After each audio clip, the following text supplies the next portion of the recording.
ආසන jeopardize කරගන්න. A very good afternoon, ladies and gentlemen, once again to the day 3 of the South Asian Lawyers T20 tournament of 2023.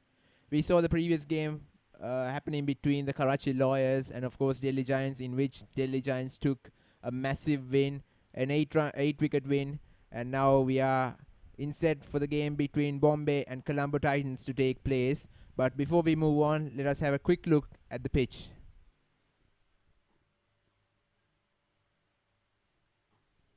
Second match between Colombo and Mumbai, and surprisingly this pitch so far played a role of the bowling wicket, but in the first match of today's first match this wicket showed some batting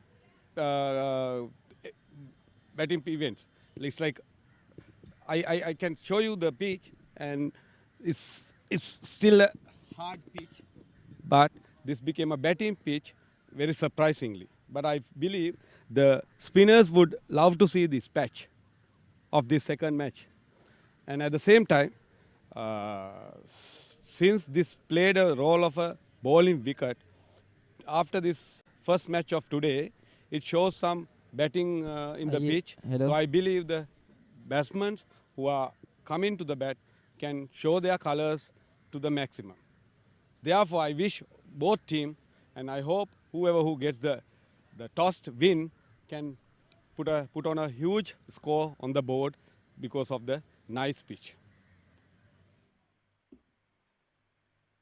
Well, as we saw, the pitch condition is looking favorable for batting, but that patch there that he mentioned could be very lethal, because we both know both these teams have a very good spin bowl arsenal, which can be effective in this sort of a pitch, and the outfield looks pretty dry as well. The atmosphere is hot, and we are set for a very good game.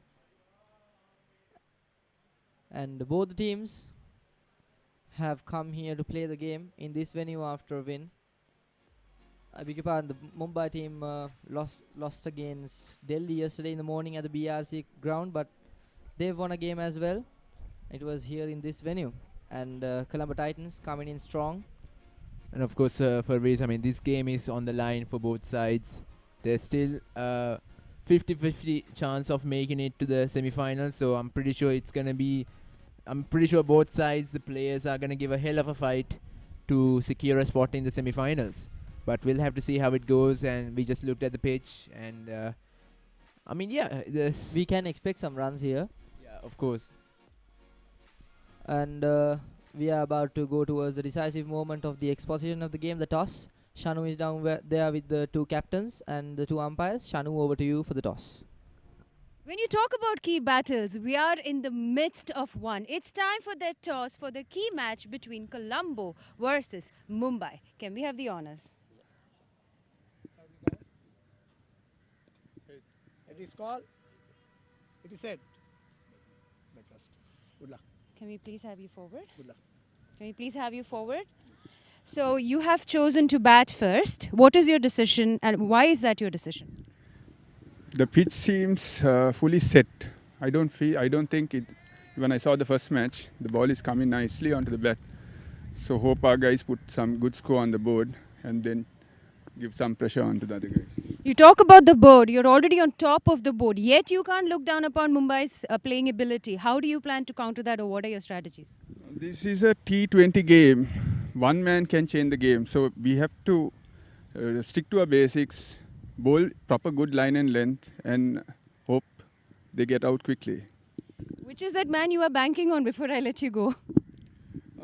We have a few good players.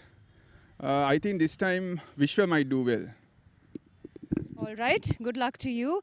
Now, you have chosen to bowl first. So what is the reason behind that, or how would you have chosen something different if you had the chance? Firstly, I would hope that his hope fails. Secondly, as far as batting and bowling would not make much of a difference as far as the wicket is concerned, because this wicket seems to be a good batting wicket, and it will stay the same for the second innings also. Should not matter much. All right, of course they are at the top, right? What are your strategies, or what are the strengths of the team that you feel can counter their attack?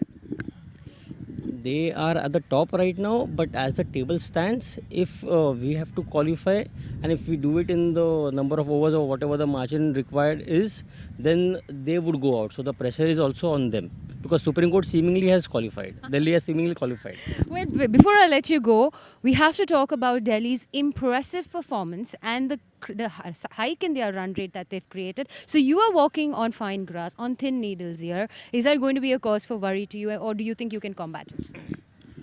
In such games, you cannot actually put your mind to such batting. It is flawless batting. If it clicks, it clicks. So you cannot think much about it. We need to think about this match, and if we win the match, the difference which we need is not too much. So we will play regular cricket.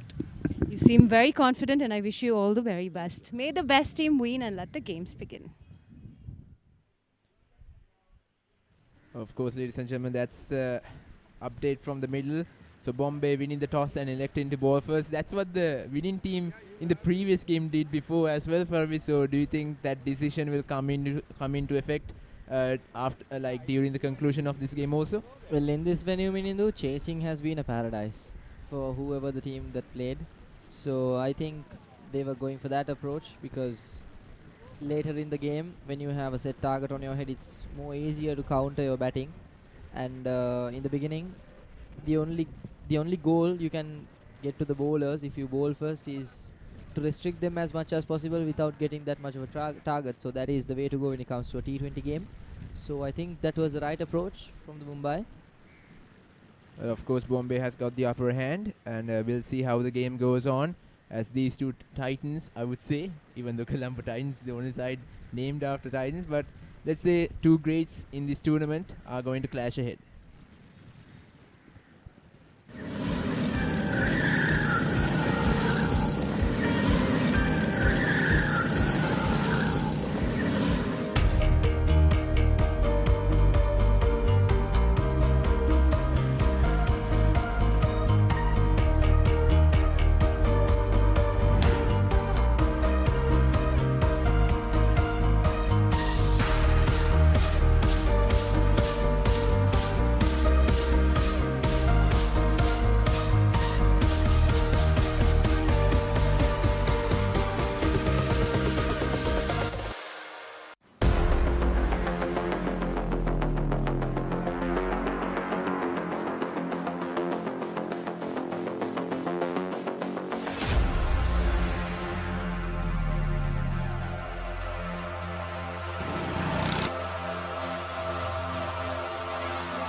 Of course, ladies and gentlemen, welcome back to the second match of the day 3 here at the Colts cricket ground, played between the Bombay and Colombo Titans teams. And of course, in a short while, we'll be commencing the play. But until then, we got Shanu at the grounds having a discussion. When the greatest minds in the court come together to bring a cricket for friendship, a heartwarming bond is formed. The inherent theme of this game is definitely cricket for friendship, but on the pitch, it's an entirely different story. The boys are ready to battle. It's Colombo versus Mumbai. Well, both teams are mighty in their regards, but let's hear from our gentlemen what they have to say ahead of the game. I have Dr. Dan with me here on one side, and I have Pranay with me on the other side representing Mumbai. Dr. Dan has been with the Cricket Association for Lawyers right from its genesis. In fact, he's been a key player also when Sri Lanka went to play in Cambridge. He was the vice president of the team, and the list is endless. He needs no specific introduction. Sir, we understand the theme for this game is definitely cricket for friendship.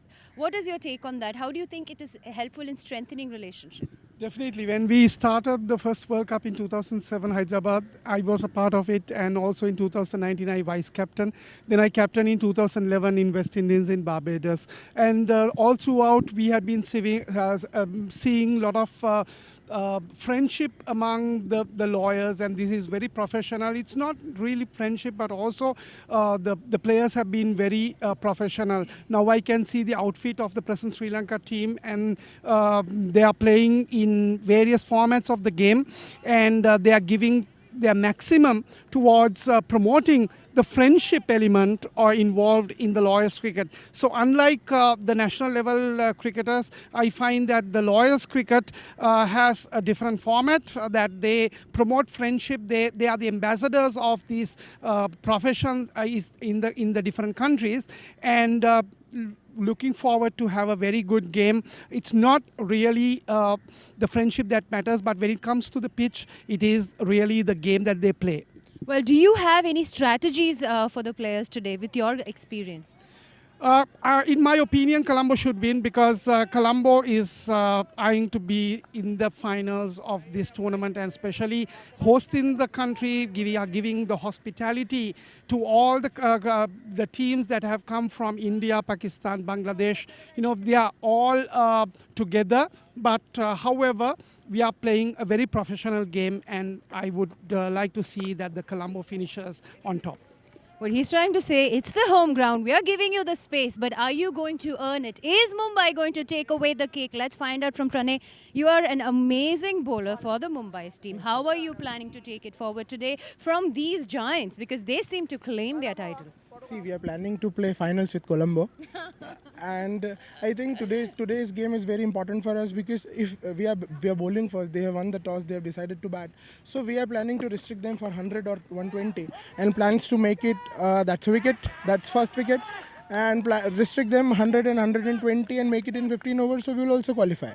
Well, do you have any strategies? Because these guys are definitely a very strong team. You're saying you're going to restrict them. Which are those players that you are banking these expectations on? And do you have any plans for the second half of the game when you get to bat? See, we have so many good batsmen and bowlers. We focus on all-rounders. Our team is packed. It's just the day that if a player is having a good day, then he can play. Definitely not an easy game. Conditions are a bit different from India. But we are planning that if boys can do well, they will definitely win the match. Okay, and quickly before I let you go, tell me your thoughts on cricket for friendship.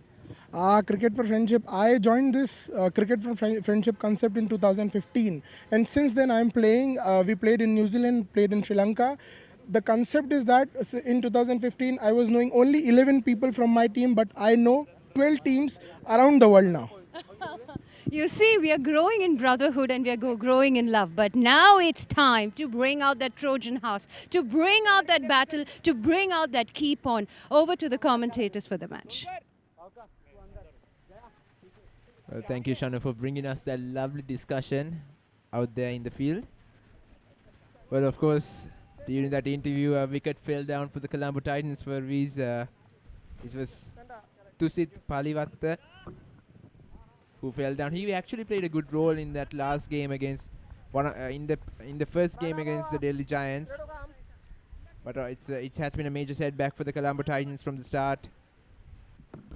But brilliant start for Mumbai, I would say.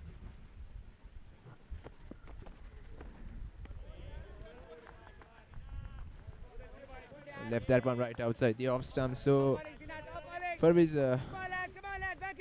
do you think the decision is coming into play? Of course, if you look at this is the first wicket. Well, according to their decision, that was exactly what they were looking for, an early wicket, an early breakthrough to break down the Colombo Titans' mindset earlier on in the inning. And Tushar for Mumbai has been maintaining a very tight line and length. If they actually took the decision to bowl first, this is what they should be looking to do. Exactly, they are doing that right. Just another 2 deliveries left, and so far it has been a brilliant over for Tushar. And the Titans, I think from the start, are kind of in a trouble. They need a partnership for sure. Once again, played on the offside, but a fielder is there to protect that. That would be the end of the first over. Yes, that would be the end of the first over, and Colombo Titans won for the loss of 1.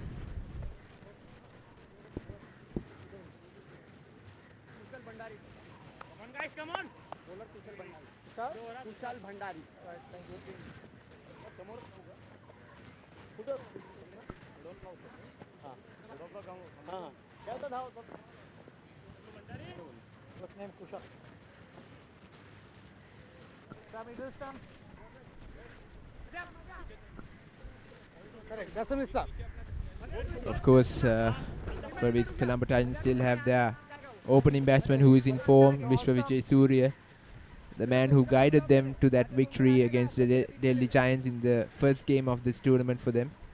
And Kasun also another established batsman whenever he is in the mood to get on with the runs.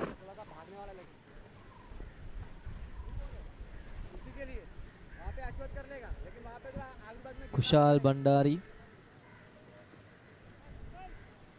introduced into the bowling attack from the BRC end.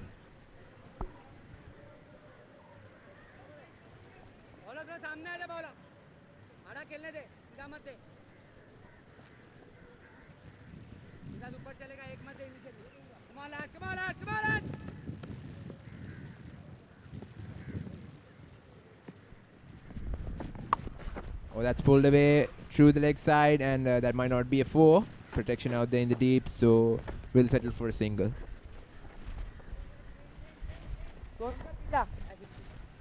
And also I think Minindu, the power play can be a huge decider for the Colombo Titans inning.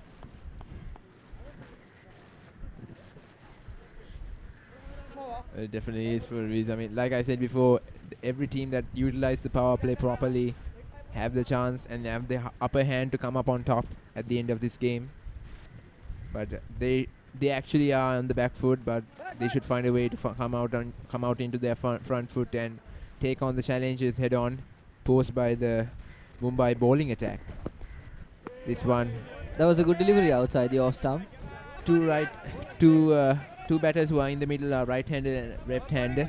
So they got a good chemistry between them, right? I mean, the combination is hard to bowl to, and hard to set a field to those to a right-handed left-hand at the same time. And also it's even more harder for the bowler to get onto the rhythm against bowling towards these two batsmen. But Kushal and the other bowler on the other end are seeming to do that pretty well. They look pretty established. Well, another wicket in their bag. That means they are really on top.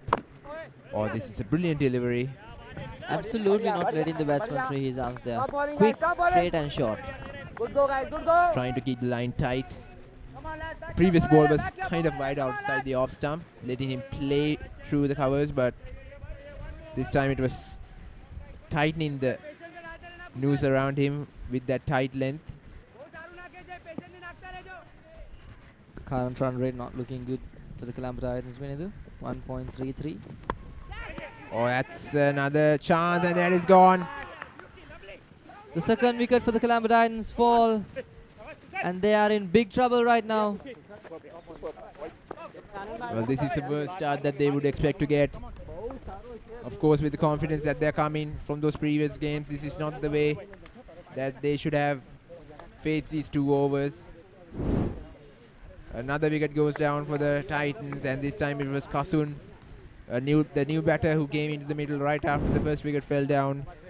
And again, he takes a quick walk back to the dressing room.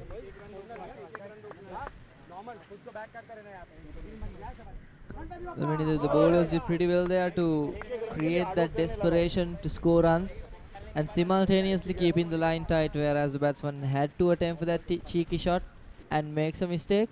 The fielder does no mistake and it is safely taken at covers. That would be the second wicket fall.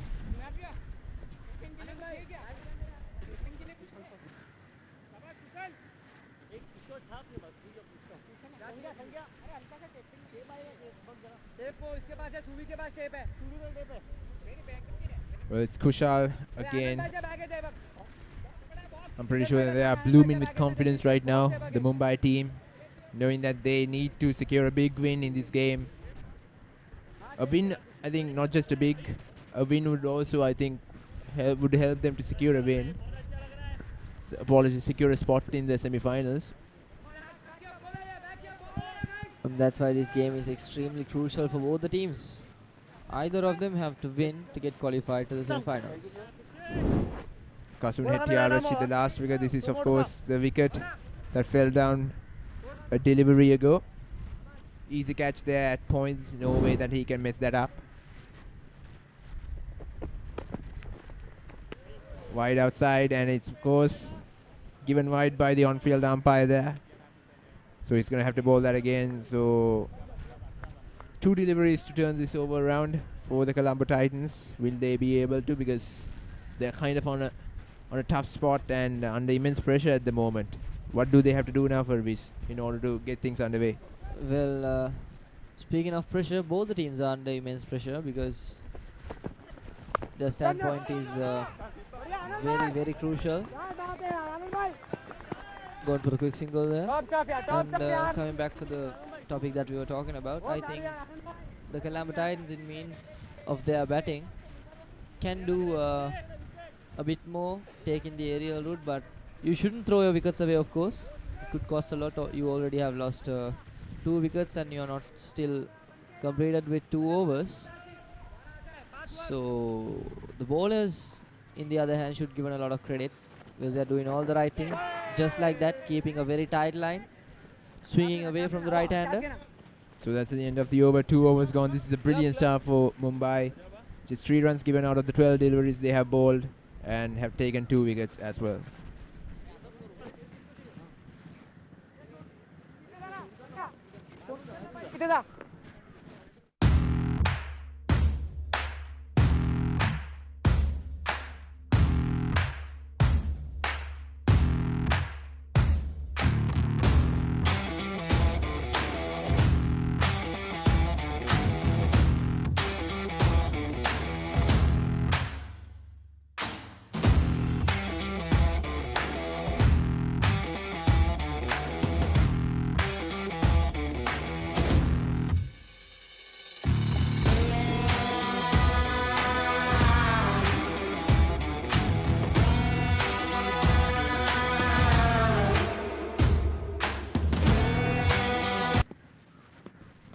Of course, it's Tushar continuing his spell.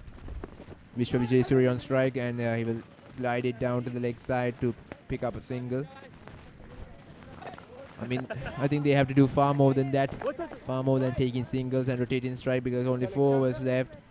The power play, like I said, even though he has lost 2 wickets, there's a high chance that he can score runs from the opportunity that only 2 fielders are outside the 30-yard circle. That could be a crucial thing for them as well, because one miss hit and you're gone. There is no falling short of the fielder.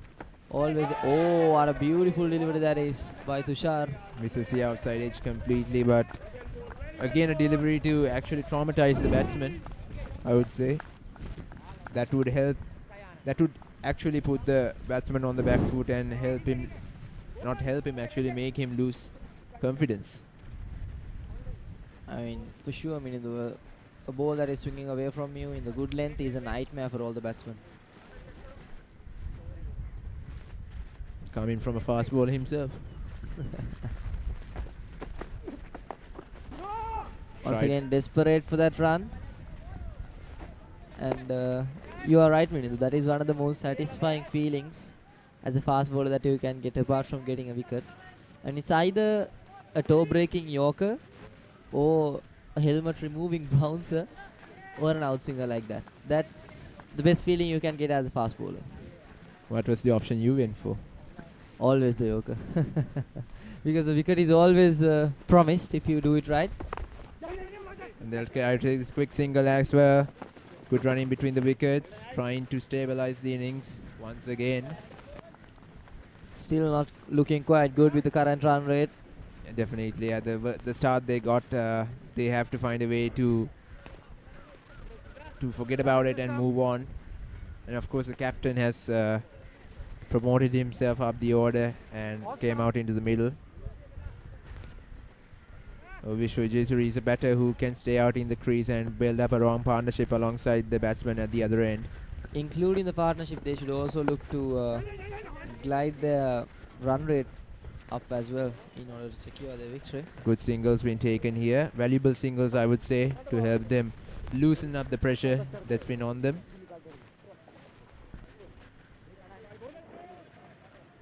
The sun is kind of setting at the moment, but we can see some dark clouds in the distance. Do you think they will come around here to hover around the ground? Well, considering it's still the first inning, I think looking at the sky, there might be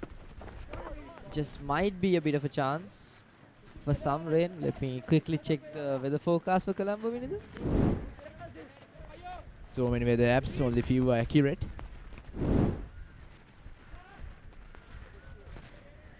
But we have been seeing some good cricket over the past few days. No rain interruption whatsoever, and of course it would be really unfortunate for a rain interruption to happen to this game when two good sides are clashing on. Another single taken once again, so good running between the wickets, and that's the end of the over. 5 runs coming out of it.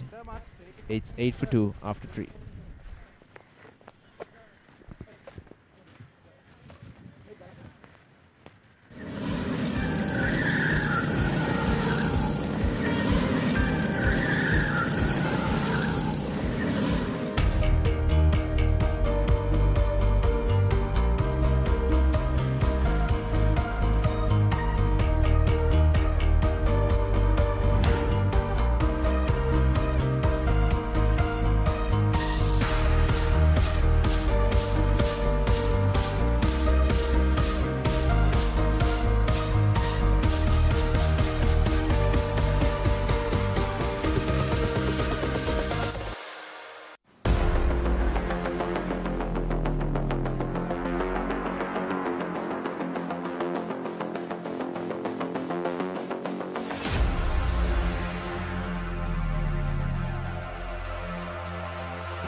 Kushal once again with this spell.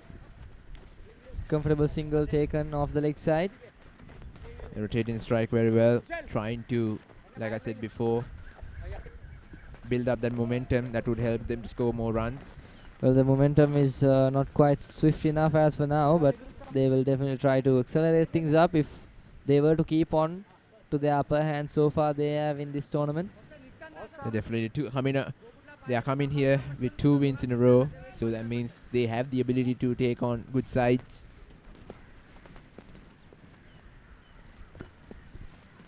Outswinging grip from Kushal, as in... Oh, that's a shout, that's a shout. Was there a bit of a bat involved? Maybe, because that looked pretty straight to me. An in-swinging grip, beg your pardon. It did its job. Nipped back into the right-hander a little bit. I think there must have been some bat involved. By the looks of it, I think there was an inside edge involved in that. If it's not, then the umpire would have thought that might be impacting outside off. But who knows? Plenty of things going around these days in the minds of the umpire. or Like trying what? to go for that aerial shot. Trying to convert the line of the ball towards the leg side. That was a completely offside delivery. Tried to sort of slog it on the onside for a fast bowler. Pretty peculiar. Do you think it's pretty brave? Bravery is a rash word to use there. I mean, he was probably testing things out. Going for a different approach, maybe. Oh, that was pretty close from becoming an inside edge. But that will race away for a boundary. That's the first boundary for the Colombo Titans. Unfortunate not to play it from the middle of the bat, but anyways, everything counts in this game. Unfortunate for the Mumbai that the inside edge didn't go on to the stumps, but fortunately for the Colombo Titans, that's a boundary, and Vishwa survives as well. Survives a scare actually. Kushal is bowling with some good pace and good bounce. Can, of course, bamboozle the batsman at different times. Plays it straight onto the bowler. Well, I think the pace is definitely beating the two batsmen there from both the ends. And probably the two batsmen are playing more of a safer approach towards these two so that they can retain their strike until the spin attack comes up. Maybe that's their approach so far. Otherwise, they would have looked to go towards that aerial route to score runs. But I think that's sort of a smart approach because both the bowlers are in form. And they can do a very lethal damage. Oh, it's high in the air. Is someone under it? Coming under it. And it's taken. Mumbai has been excellent in the field so far. And is, of course, one of the danger men in the Colombo Titans batting lineup. And he's gone back to the dugout. I mean, a desperate shot, don't you think, Farvis? Trying to flick it towards the leg side. But instead takes the top edge. And the captain himself has taken a brilliant catch there. That was a wonderful catch, running backwards, judging the ball correct. Does no mistake. And make sure that the catch is safeguarded. And there's the fall of the third wicket. The Colombo Titans, they have lost their third wicket. So the things are looking hard for them from this point onwards. When they looked like the momentum was... They looked like they were trying to pick up the momentum. But again, another setback puts them on the back foot once again.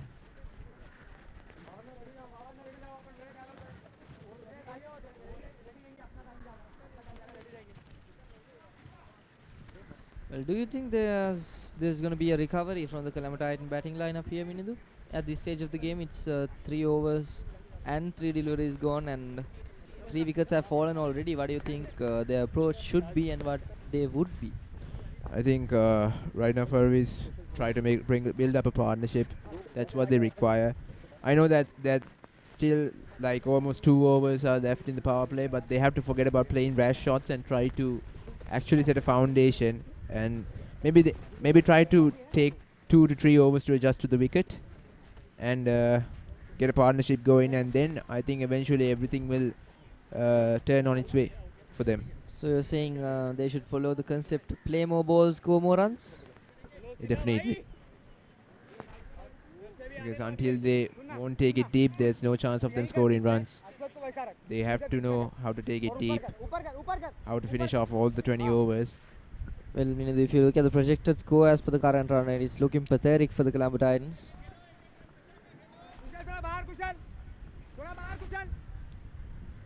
But hopefully there's going to be a recovery from their perspective. And Mumbai will try to restrict them for this certain standpoint there. Another good delivery by Kushal.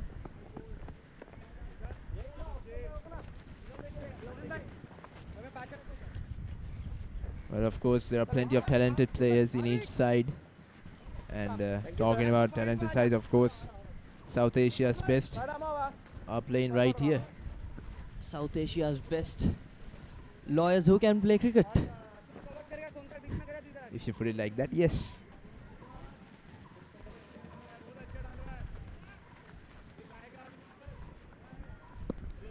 Well, even to represent this team should be a huge privilege and a pride for them back in their country.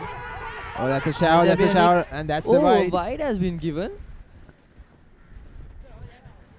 A controversial decision from the umpire. The fielding unit absolutely thought that there was a nick there. And First, it was the keeper who was actually interested. He was the one who made that appeal from the start. Clearly thought oh, was that a wide, Vinidhu? from this angle that doesn't look like a wide for Rizam. But we can't take those decisions, no. It's up to the umpire. So the on-field calls are going to be tight every time whenever they make those decisions. Umpire's decision, last decision.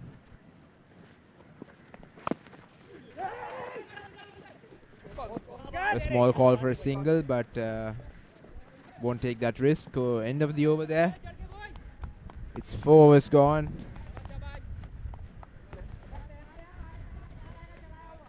Apologies, there's another delivery left to be bowled. Tushar has been brilliant.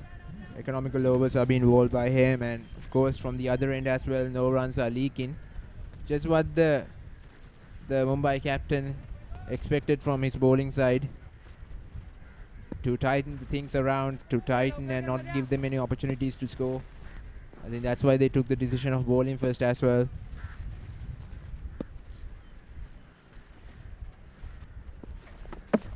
Oh, that's gone. That is castled. The 4th wicket falls for the Colombo Titans. The situation is not looking good at all. The Mumbai team dominating the Colts ground today. Well, of course, it's Mumbai all around. Their words. That It's name Mumbai's lair right now. is The Colombo definitely. Colts. They're ruling that wicket. And the Colombo Titans, they are in a really tough spot, trying to pick themselves up from a defeat itself, because right now the batting doesn't look good at all, because top batters from that lineup, top 4 batters have already been dismissed by the Mumbai bowling attack. And of course you can clearly see the frustration when he walks back to the dugout. I mean, to be fair, that was a good delivery, Vinidhu. Right on the top of the off stump, Yeah. clipping that bail, coming across the left-hander. A huge Must have been respect a- should be given to that delivery ball by Tushar. 2 wickets. I mean, the deserved reward has been given for that wonderful delivery by Tushar, I would say.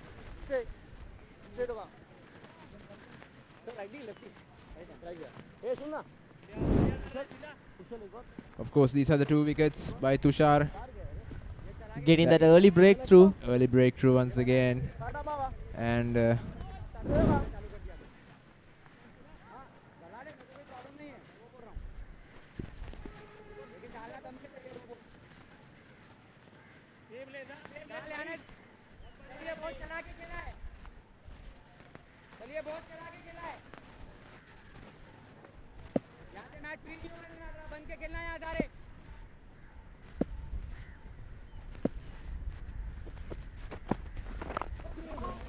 Once again, darting that ball into the right-hander. Going as strong as ever, Tushar. of course, with that confidence, he can go a long way. Still got 2 overs left in his spell. I'm pretty sure the captain will use him wisely in those deep overs left in this innings. But the question is, will Titans remain until then?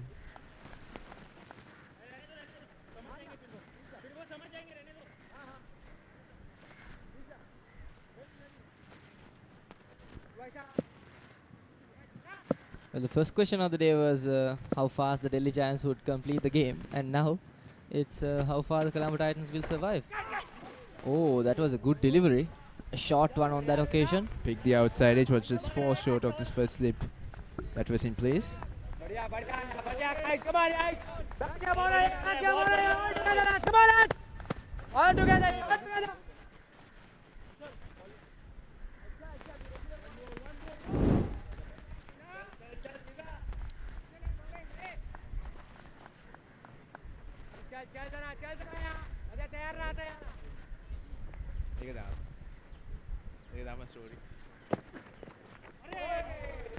Misses that one completely outside the off stump, so it's Jitarshan. a good right arm fast bowler for the Colombo Titans, who's been promoted up the order. So the middle order has been exposed. That's what Mumbai wanted, to expose the middle order from the start itself, and have done that in the power play. Just 1 over left inside the power play, and the Colombo Titans are actually in distress at the moment.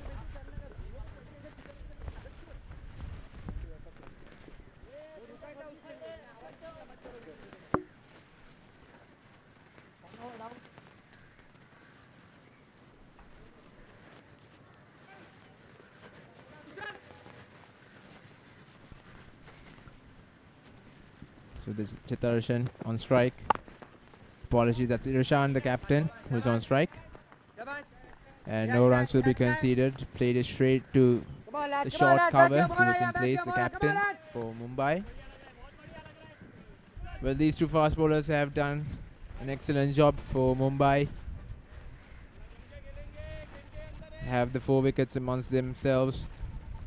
The 4 wickets that have been taken by Mumbai so far. And that's flagged, and is there someone at the deep too?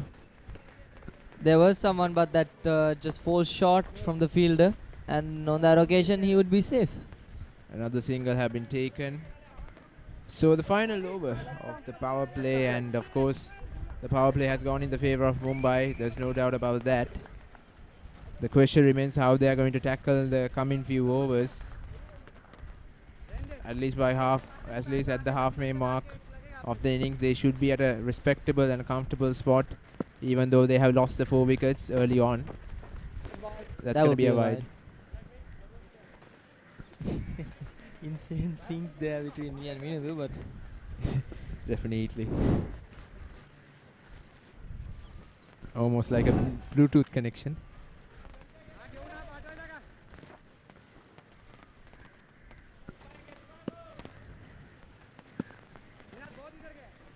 well, the power play is looking terrible for the Colombo Titans, as you said. Definitely not getting the best out of it, not even the minimum out of it. Comes down the ground, and that's going to be a boundary. A welcome boundary for the Colombo Titans to help them loosen out that pressure. That will relieve some sort of pressure from away from their minds with that boundary. A strong hit down the ground. Definitely, the outfield does the rest. Guides the ball over the boundary line.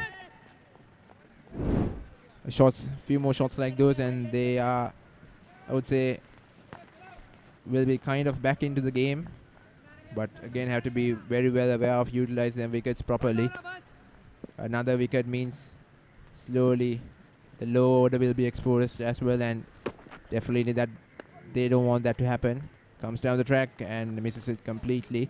So 2 more deliveries left in the over.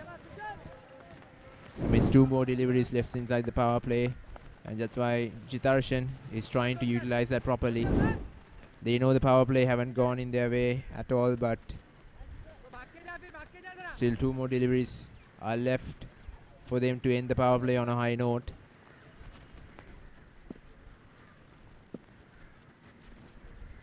Last 2 deliveries, the penultimate delivery to be bowled. Oh, what a tight line that is. Absolutely beat the batsman there once again. That was short, that was quick, that was straight, that was seaming away from the right hander a little bit. So well, Farviz, we saw how well the wicket is actually favouring the spinners. So do you think at this moment, looking at the conditions right now, will it be favouring the fast bowlers considering the situation Well, right as long as you are a deck hitting fast bowler who has a very good higher arm action, even with a drier pitch, I think you can get the advantage out of it. Once again, you can see the unpredictable bounce there that went skidding down. The earlier delivery was nipping up, so there's definitely an effect from the pitch towards the bowlers as well. If you know how to utilize it, if you know how to use it, you cannot let loose of your deliveries.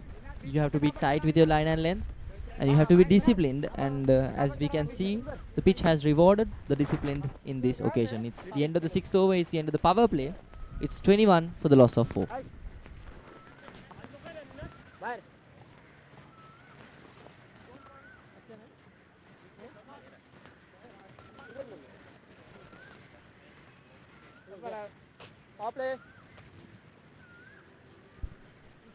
Of course, the umpire indicating the power play has been concluded.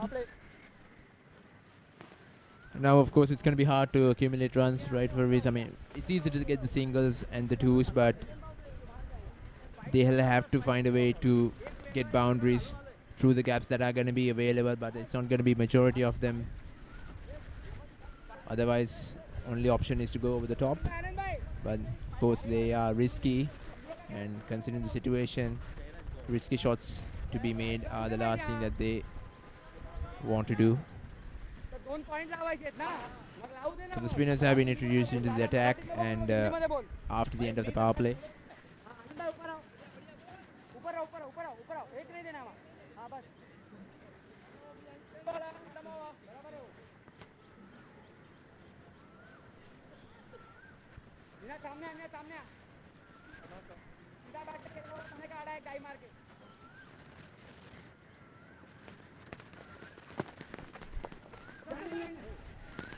Jairaj introduced into the bowling attack from the Park Road end. Well, this is a good end to introduce the spinners because on the good length of this end, there is a huge patch on the correct line. We could notice that before the game. So are we expecting a lot of turn or a lot of drifts? If it hits the correct spot, there's going to be some drift. Definitely not there though. Well, that's going to be wide. Well, it's got a peculiar action. I'm wondering if he's an unorthodox sort of a medium pacer. Oh, brilliant. That's played well. But there's, of course, protection in the DP since the power play is over. Well, those kind of shots should have come at the power play. Inside the power play, I would say. Otherwise, if we had played that inside the power play, that would have been a boundary. Of course, there's plenty of protection out there at the boundary lines, trying to cut off the boundaries for the Colombo Titans. This time, it's high in the air, but that's another boundary for the Colombo Titans. That had made the distance safe enough towards the boundary line, and that's going to be a 4. Of course, a few of the players at the dressing room grunted right when he made that shot, but actually he was safe. Long on was converging onto it. There was no chance whatsoever to grab onto it as it sails, crosses the finishing line. Oh, brilliant! This is a brilliant shot by the captain himself. Well, talking about recovery, that is what we are looking to see. A beautiful shot there. Furviz lofted it right through the extra cover region, and those kind of shots you can watch it all day and still not be satisfied. Those are the treat for your eyes, absolutely. Oh, beautiful shot. Reminded me of Virat Kohli for a second, to be honest. Well, apparently you don't like him, but it's not about not liking him. It's about the fact that I don't prefer him in my list of best batsmen. Could be controversial considering the fact that we are not talking about international cricket. We are talking about the game going on right here. We'll let go of that topic for some time later. Maybe for tonight's dinner. Maybe. Well, yeah, of course. Dinner's on you. One is down. Well, ladies and gentlemen, that will be the end of the 7th over. At the end of the 7th one, it's 33 for 4. A good over for the Colombo Titans, I would say. Almost more than 10 runs coming from that over. A very good over for them, but an expensive over for the Mumbai side. If they want to get one of these two batters who are in the middle back into the dugout, then they'll have to be disciplined with their line and length. So these are the 4 wickets that fell down for the Titans. The first breakthrough, Tusit, who went down, and that was the catch at point. And this was Vijay Surya, a man who is known to be a batter who can build up partnerships, and this is the final wicket. Completely the fast bowlers have dominated this innings so far for Mumbai. And Barvik, the spinner, the left-arm orthodox spinner, is coming into play. 7 overs have already been gone and 33 runs have been accumulated. But still not enough. Oh! Goes for the full swing but misses that completely. Misses the edge, misses the stumps. I don't think there was a stumping opportunity there, but who knows? Maybe the back foot would have been lifted right when the keeper held on to the ball. And it's going to take a quick single right there. Brilliant. That's a direct hit.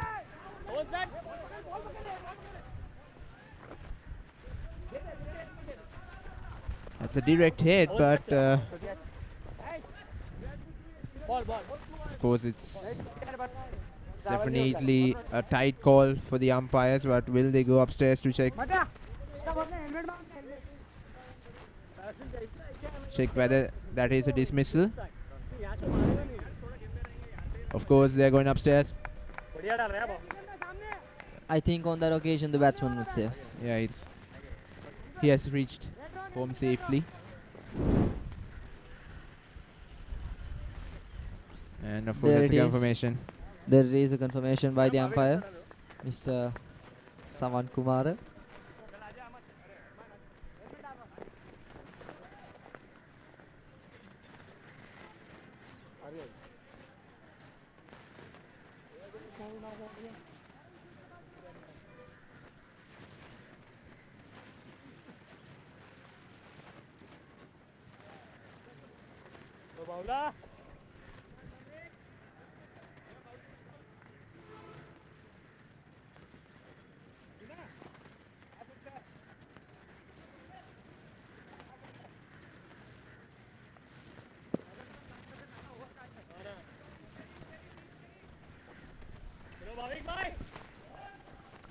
Brilliant fielding by Mumbai.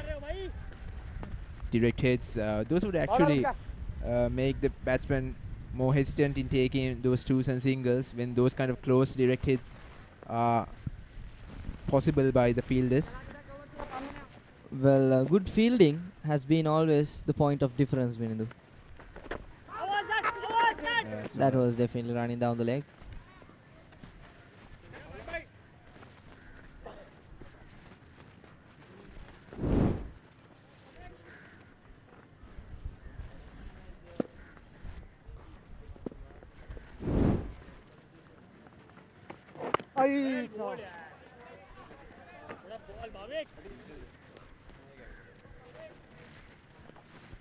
Once again, the bowler maintaining that tight line and length. Comes down the track. Neat hit. Beautifully played.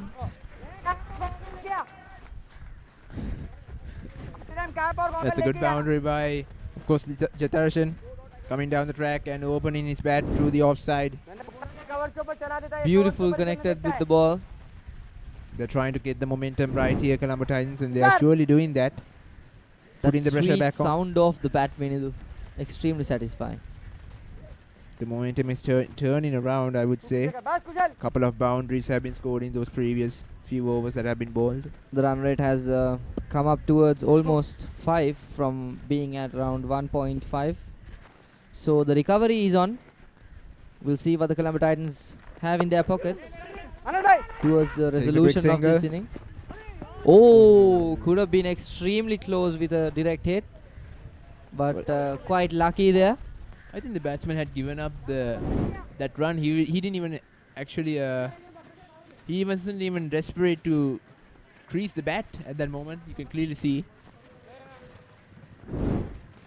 another opportunity for the Mumbai side to scalp another wicket, but that's the end of the over. 8 overs gone. It's 39 for 4.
Always enjoy your time if you pay a visit over here. We have a lot to offer. Of course, if you're looking out to... That was so close from hitting the stumps, Minindu. Actually, it was hard for me to see what was going on at that moment. Well, he was trying to slice it on the offside, maybe for a single, but the ball came thrashing in. Oh, comes down the track. That's gone all the way, and the long off fielder will watch it sail over his head for a maximum. And of course, this man is on form. We are really on sync today, don't you think, Furvis? That's what happens when you do your job with a comrade for too long, I guess. Oh, when you eat the same lunch.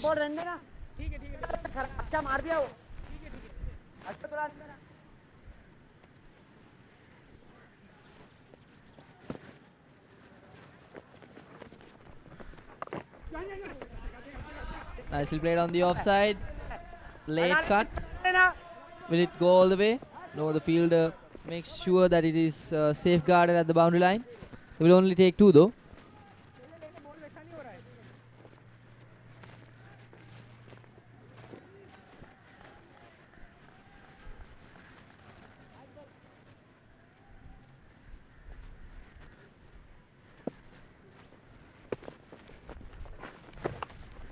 Oh, that's an edge. An outside edge, and it will beat the third man. Will it go to the boundary? And yes, it will. That's another boundary. So a brilliant over in this over for the Colombo Titans, trying to get back into the game. So far, 12 runs coming out of it, and two deliveries are left in this over. Pretty unfortunate they have removed the silk cordon. And the 50 mark milestone comes up for the Colombo Titans as well. And the run rate reviving towards almost being 6.0. It's currently 5.88. And the projected score is slowly increasing for the Colombo Titans. Little by little, they are recovering themselves from the pit hole that they fell in the beginning of the inning.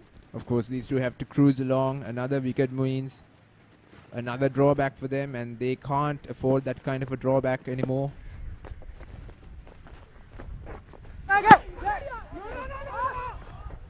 Another, I think it came right out of the glove, don't you think?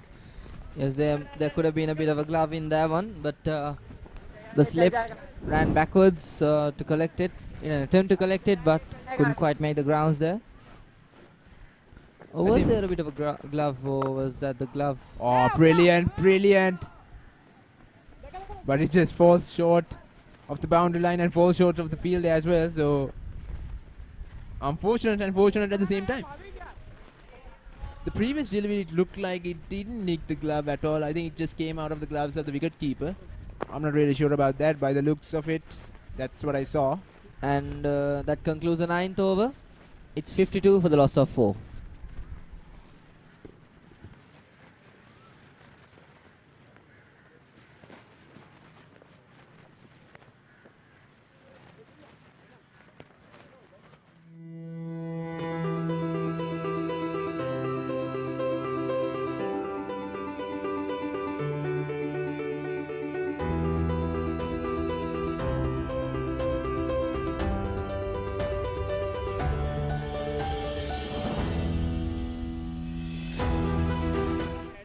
If you're looking for a vacation, this is the place to come.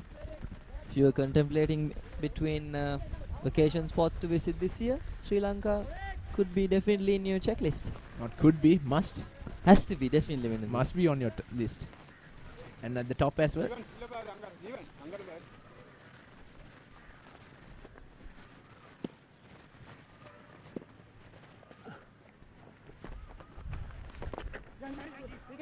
Slides it down to the leg side, and we'll pick up a single this time. So the Titans are rotating the strike, and of course these two, the captain and of course Jitarshan,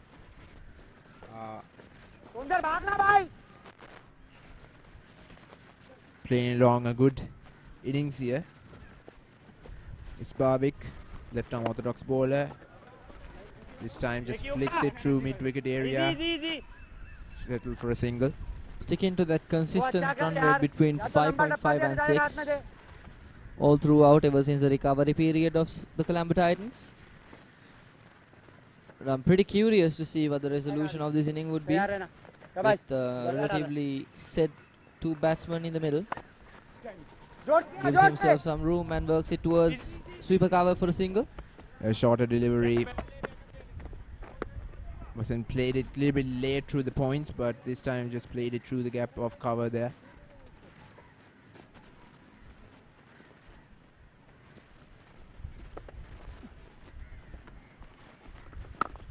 Comes down the track.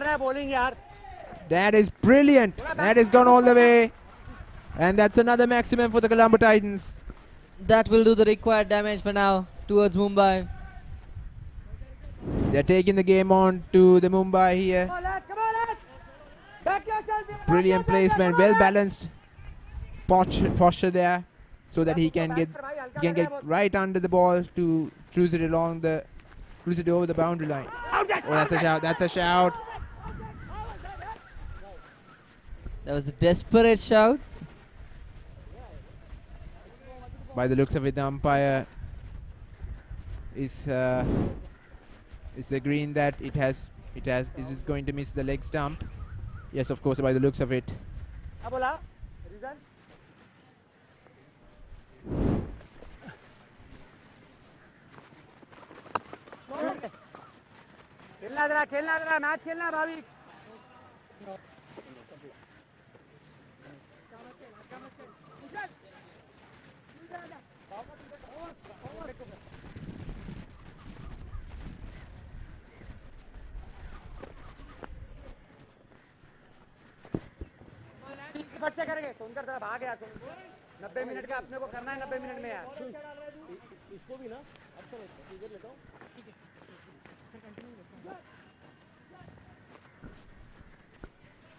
At the end of the 10th over, the scorecard of the Colombo Titans: 3 early scalps for them, 4 early scalps for them, 3 ducks, and Vishwa Vijay Surya, the man in form, goes for a single digit, unfortunate for him. And currently Irshan and Jetarshan in strike with 22 and 25 runs respectively. This time set an opportunity, and that's taken brilliantly. Catches win, matches win, and this is the definite interpretation of it. Absolute pinnacle of fielding at the sweeper cover region. Because of course it's Jetarshan, who played a very good cameo alongside his captain, who has to walk back. I think that stroke was unnecessary because there was definitely protection in the deep there.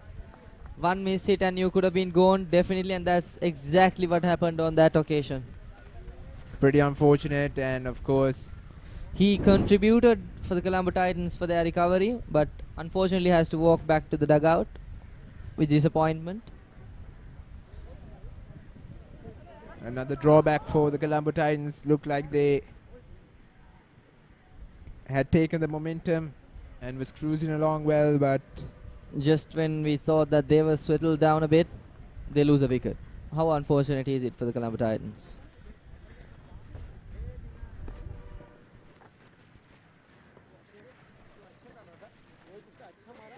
You have to admire that effort at the deep, Minidu. I mean, we saw plenty of attempts like that go into waste during this tournament, but that fielder, absolutely magnificent effort. Pretty well judged and timed his dive right at the time the ball was almost closing the impact on the ground. An absolute bravery diving towards the ball's direction. And of course the new batsman in Kulunu Rodrigo, a very good prominent bowler, with a left-arm orthodox bowler who troubled the Delhi Giants in that first game. 3 for 9 is his bowling figure, so can he do something with the bat this time around? So personally, I've never seen him bat just yet, so maybe this is his chance to introduce himself as maybe an effective batsman in means with the bat.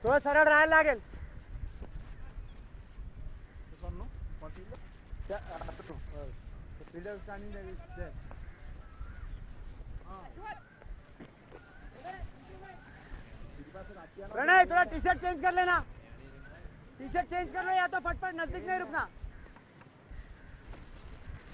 अश्वत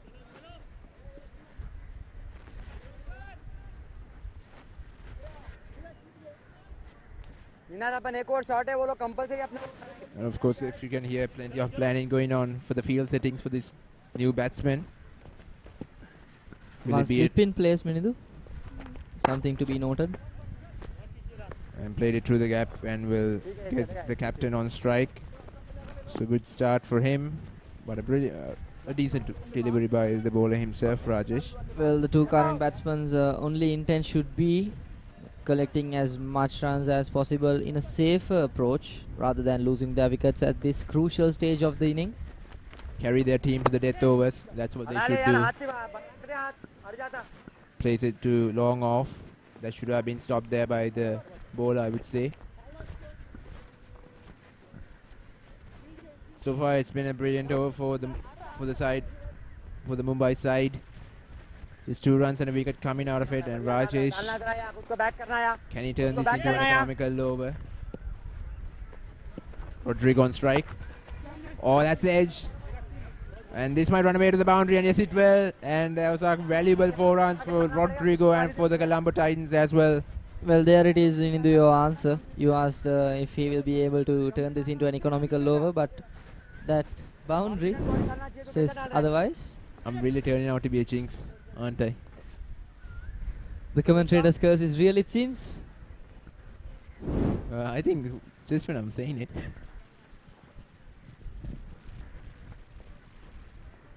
By experience, it happened to me in the previous games, so...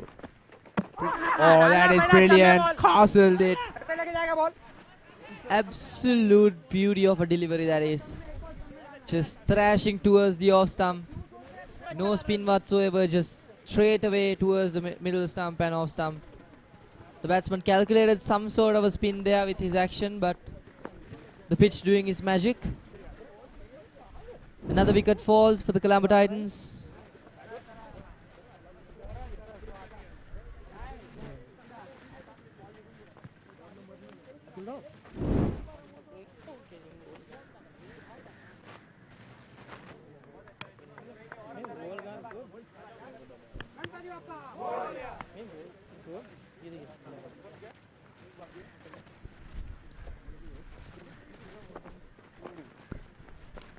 The new batsman joins the set batsman in the middle. Shamir is the new batsman in, and of course Cullen Rodrigo looked like a batsman who is able to get things underway once again, but that was purely out of that brilliance of the delivery. He only did the mistake of reading the spin wrong, and that costed him his wicket. once again showing how the wickets are favouring the spinners. When you target the right spots and not wicket, then the batsman is of course yours, I would say. Thank you, sir. Come round. One more to go. Super. लंबा नहीं आएगा initially वो नहीं देना यहाँ पे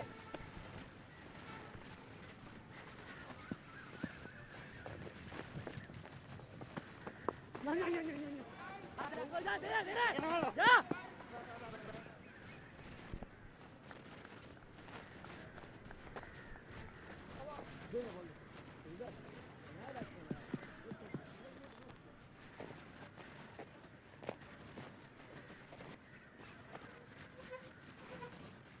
That concludes the 11th over.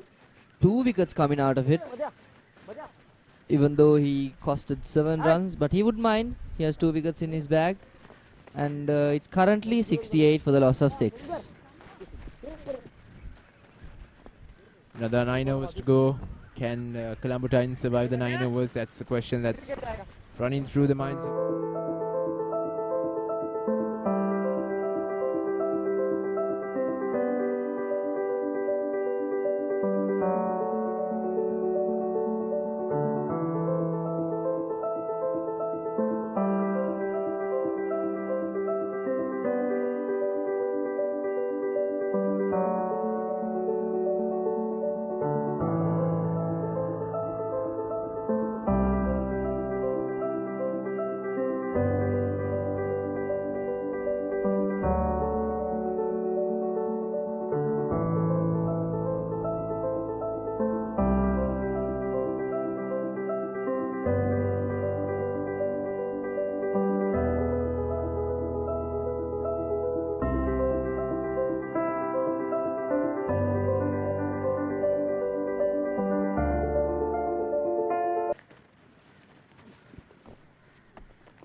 ball ke ball. Good start yaar, good start yaar.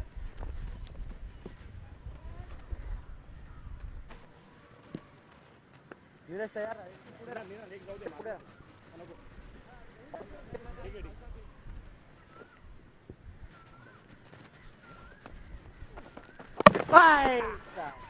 That's another wicket.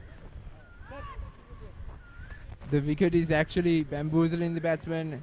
It came out really low to Mohammad Shamir, and that's another wicket. Just clips his right out, clips his off stump. Well, the wicket does not know the team's Minudu, so I think in return the Colombo Titans also should capitalize on the conditions of the wicket.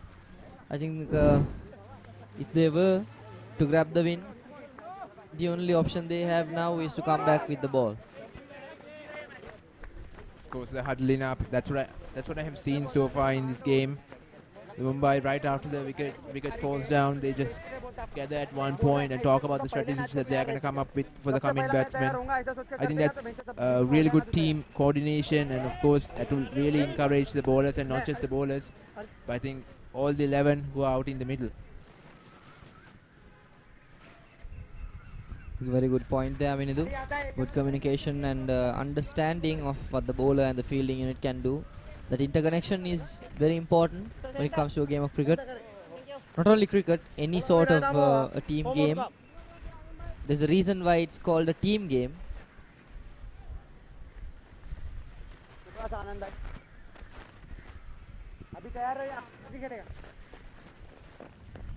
Madhusudan with the ball.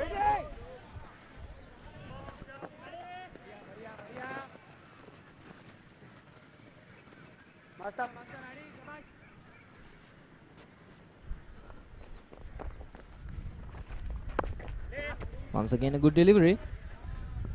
Just 2 deliveries left in the over. And the Titans, I mean, this has been a massive collapse for them.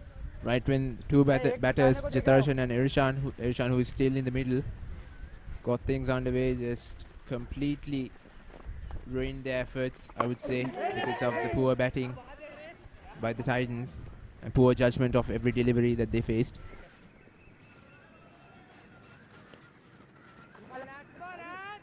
Back क्या बोला या back क्या बोला या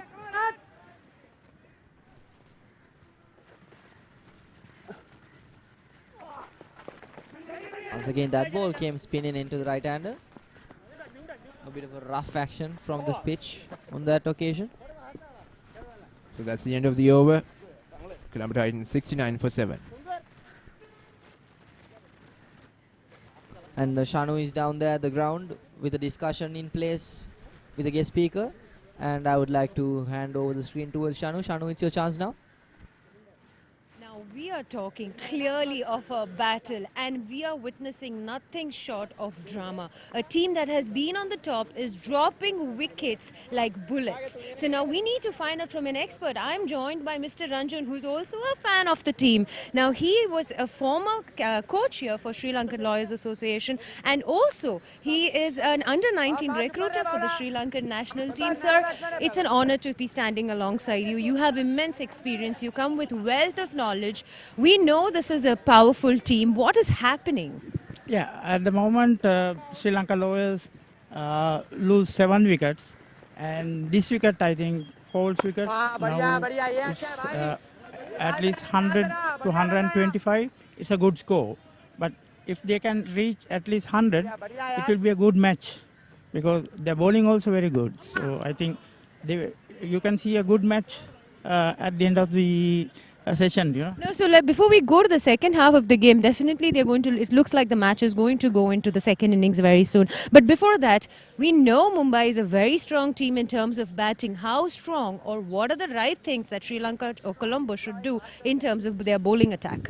Yeah, I think this wicket is little, you can see a little turn, of course. So I think Sri Lanka Lawyers have special spinners also. So you can see whether Mumbai batters could do better batting display and do, but you can see a good match, I can say that. So we know you're going to. Okay, we know you have a lot of experience. Quickly, who do you think will win? And give me a good scoreline. What? What's a? Yeah. So it's Colombo versus Mumbai. Who do you think will win? And do you have a scoreline in mind? Yeah, I think it will be a good match. So I can't.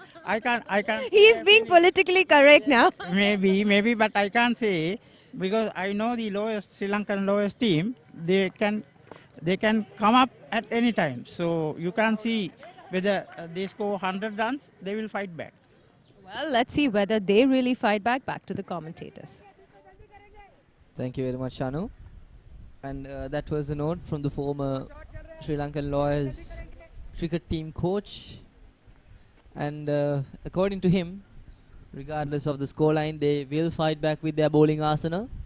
But of course, that's the attitude that they should follow, considering the fact that they only have another 7 overs to go. Like I said before, Furvis, they need to know how to take it deep. At least try to play all the 20 overs. All the 120 balls that are available for them. Glided away in the onside for a single.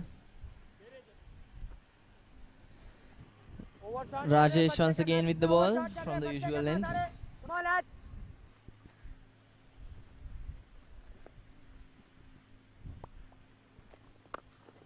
Oh, plays it. That's gone. I think that's made the connection and that's gone all the way. And it has. Landed on top of the net on the side wickets.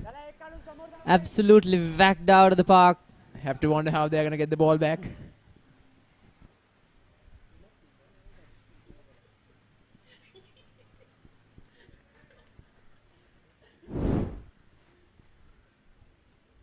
Neat connection with the ball there. Powerful swing of the bat. Well, recovering the ball is the next question. Oh, there it is. They've recovered it sooner than I expected.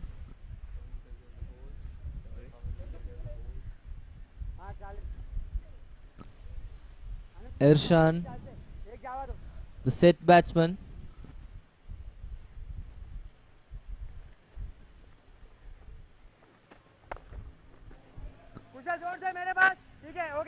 Plays it down to long off and will take a single there.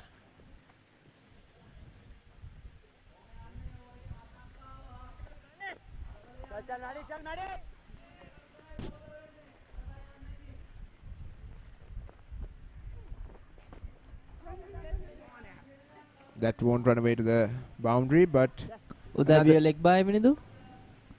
The umpire will indicate it. Yes, of course. That's a leg by.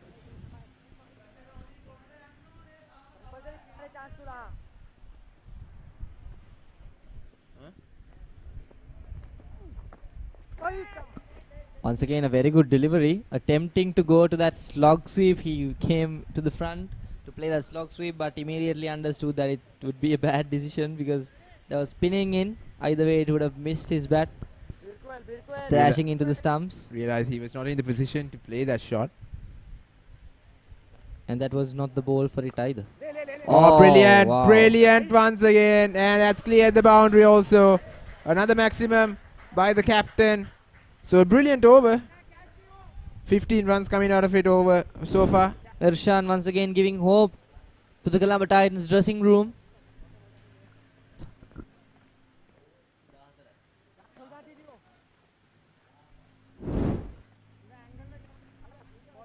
At the end of the 14th over, the scoreline stands as 85 for the loss of 7, but not to worry for the Colombo Titans because they've got a set batsman on crease, Irshan.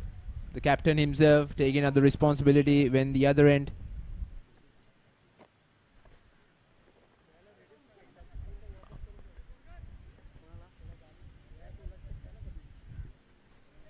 तैयार रहना जया कभी भी जरूरत पड़ेगा डालने का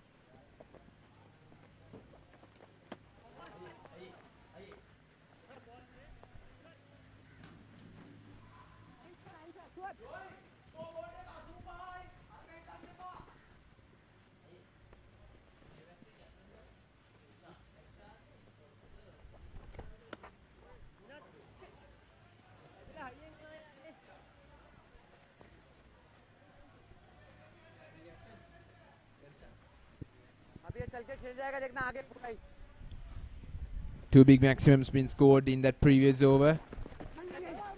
And another single will be taken here. Putting Irshan back on strike. Of course, the said batsman will take the strike more often from now on. Try to get the runs as quickly as possible, since... Well, he should pay attention to the field sitting as well, Minindu. Definitely, the situational awareness and the field awareness has to be on point. And we'll take a quick single once again. The keeper fumbles. Opportunity to get one of the batsmen out with a run out. And apparently that was once again a leg bye declared.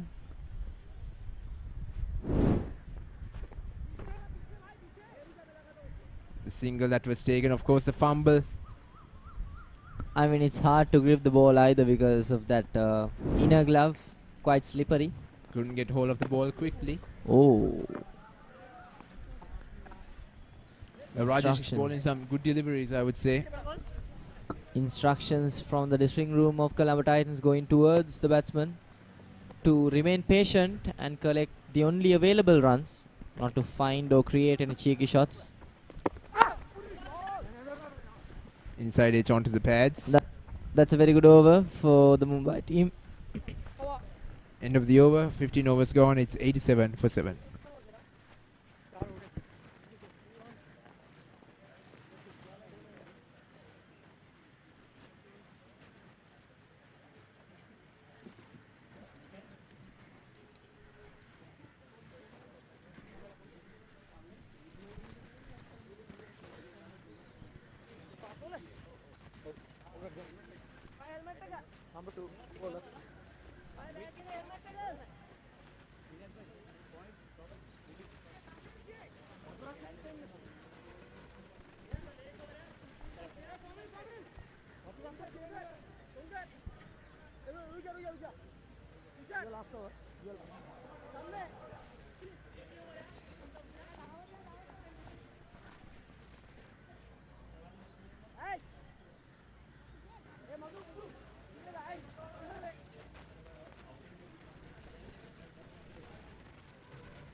Hurry up.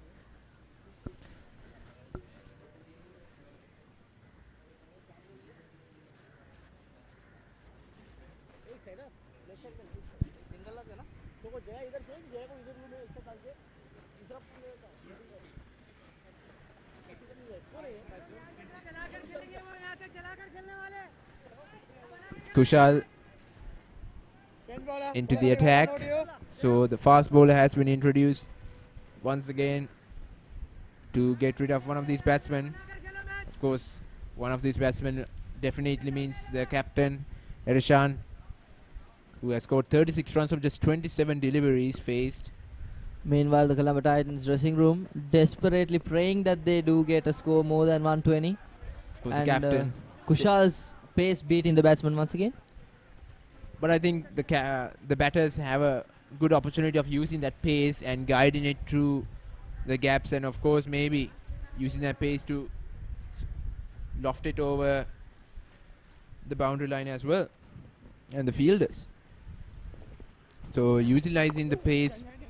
Oh, that's a good delivery. Coming right back into the right hand, but well played once again. Do you think with this kind of an outfield, using the pace of the ball, is it an efficient tactic for Viz?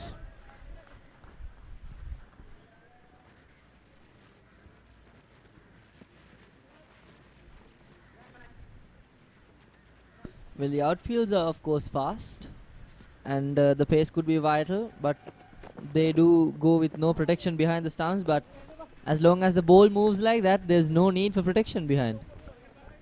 Regardless of the pace for Viz, the ball is coming really low. So it's really a hard time for the batters to make connections with the ball when they're expecting it to come to a certain level so that they can make contact with it. But when the ball hits the deck, it's certainly a different it certainly comes onto the bat from a different height. So they are not expecting that at all. And plays it well, but towards point again, so a no single will be taken. So a lot of economical, I would say this is an economical over, but once again another, Don't be the jinx once again, Minidu. another 2 deliveries left to go. Mumbai will have to cover some areas if you be the jinx for them once again. But who knows? We'll take a quick single. A good delivery in that occasion, very, very swift. That one nipped upwards instead of skidding down the wicket. So this wicket has some elements of surprise. And even 120 could be a vital target for the Mumbai team to chase. Yeah, The Colombo definitely. Titans come Looking out at the arsenal of bowlers the Colombo Titans possess, it's not going to be a piece of cake for the Mumbai side. Definitely they'll have to put in a lot of fight to chase down a total that's going to be set for them. And right now these two fast bowlers they possess, they're hitting the deck hard. And doesn't make the right connection with the bat, but ends up getting a single. So good run in between the wickets, and of course that's another single. So the 2 runs will be taken from it. So the Titans are closing in on the 100 milestone. So end of the 16th over, only 4 overs left for Reese. Let's see how it's gonna be. 91 for 7.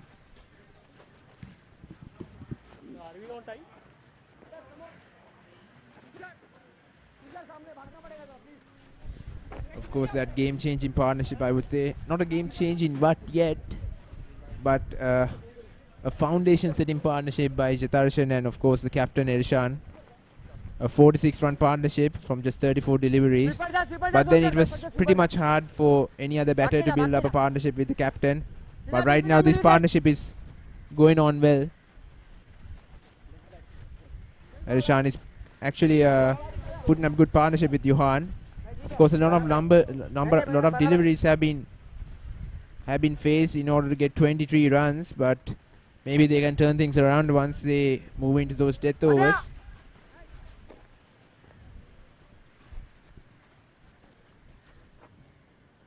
Center. Thank you.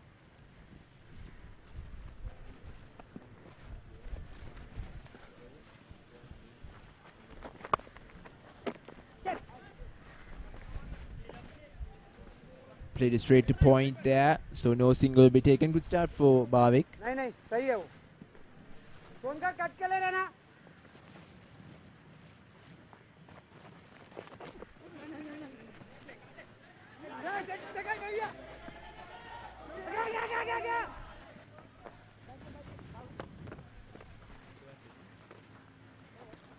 ऊपर से निकल गया batsman के पीछे नजर नहीं आया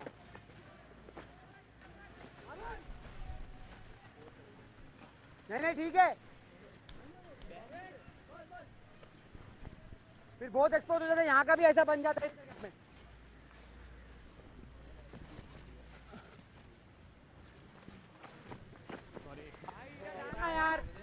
Wide delivery.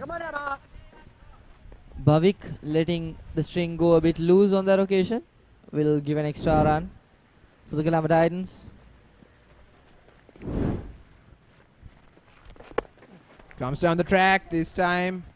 I think long off will cut it off and the batsman will settle for a single. Johan is getting a shot on strike. कुशल तैयार है ना जबा सिन्हा मजा तैयार ना मजा चल जाएगा ये ध्यान रखना चला देता ये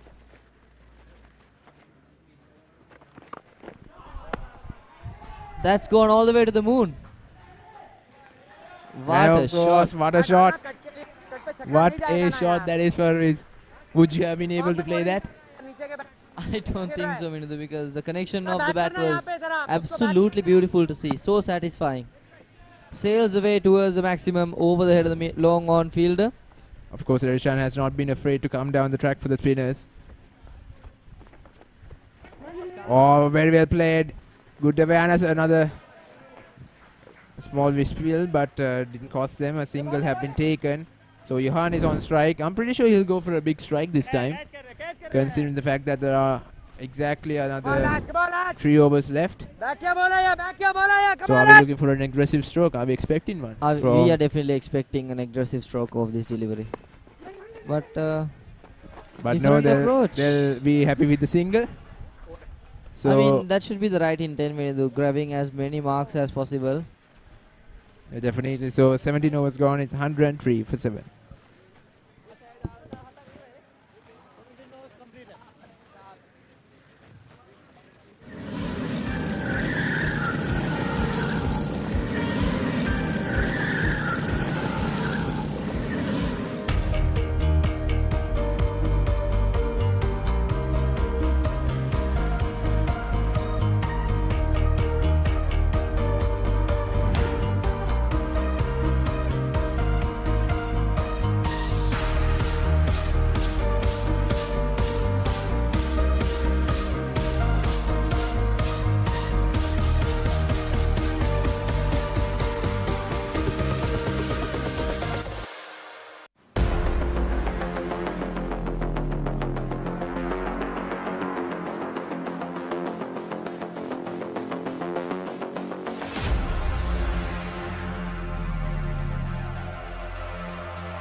Everybody happy, so I had to. Johan on strike against Jairaj.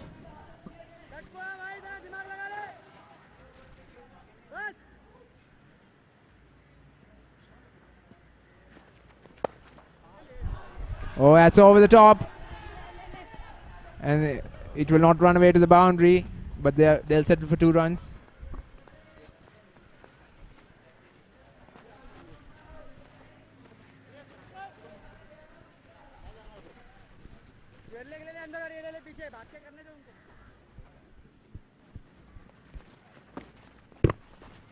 Oh, brilliant. Absolutely hammered, but it's dropped.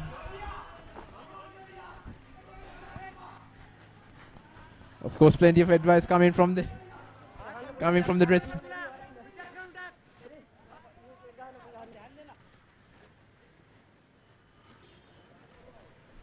Plenty of advice coming from the dressing room. Of course, coming back for 2. So, of course, these last few overs, it's intense. The people are gathering around this ground to see this clash.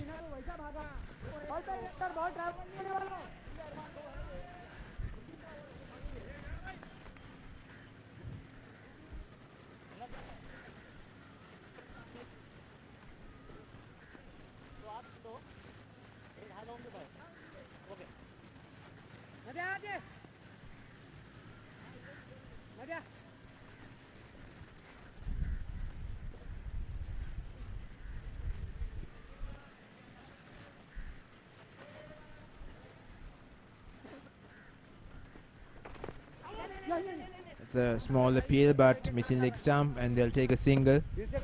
So, just 3 more deliveries. Actually, just a delivery left in this over. So, Jairaj, a decent over. The skipper is just 2 runs away from his half century. A captain knock. This has been took the responsibility. Plays it down the ground, and no, they'll stay for a single. So end of the over there. 18 overs gone. It's 109 for 7.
Of course, Tusharo, that's high in the air.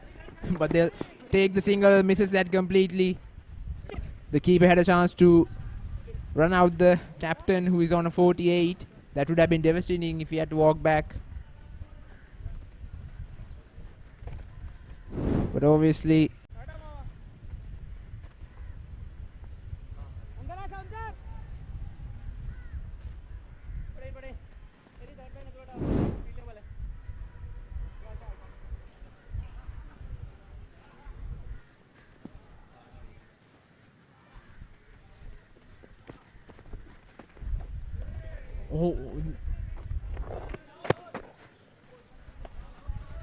well, that's a fascinating swing there by the captain. Has to take the walk, and the leg umpire lifts the bat for him. Clearly can see the replay.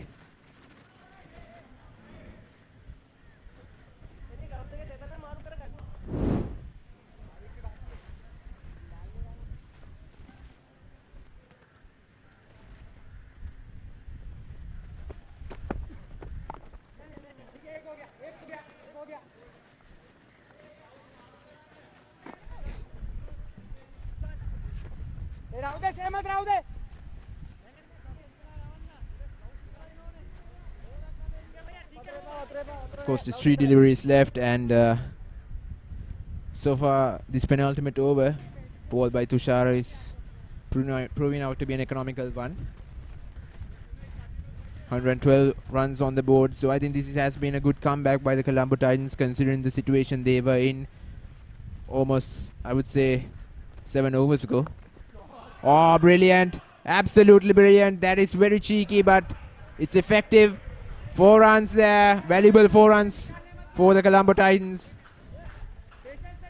This is what I said about going deep, taking the game to the deep, trying to bat all the 20 overs they can.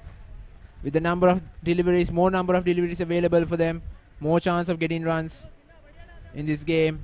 And that's what the captain and his partner alongside him at the crease have done. Goes again. This is high in the air. 2 fielders are coming under it. Will it be taken? No, of course not. His captain had taken a brilliant catch previously, but this time he won't be able to repeat the same catch and the same marvelousness in terms of grabbing onto it.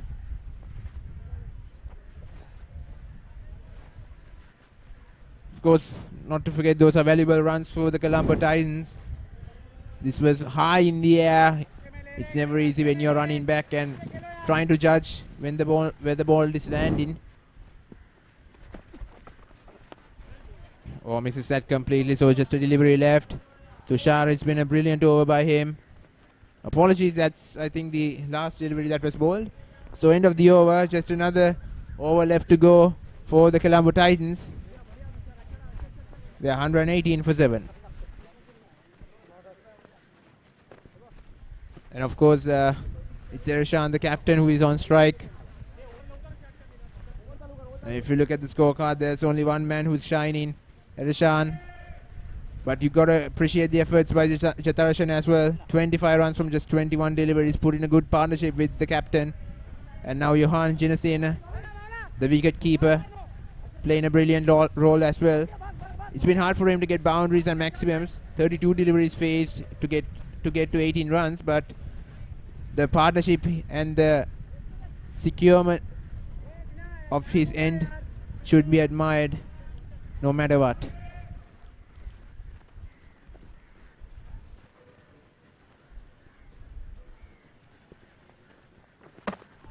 Oh, that's gone. That is really unfortunate.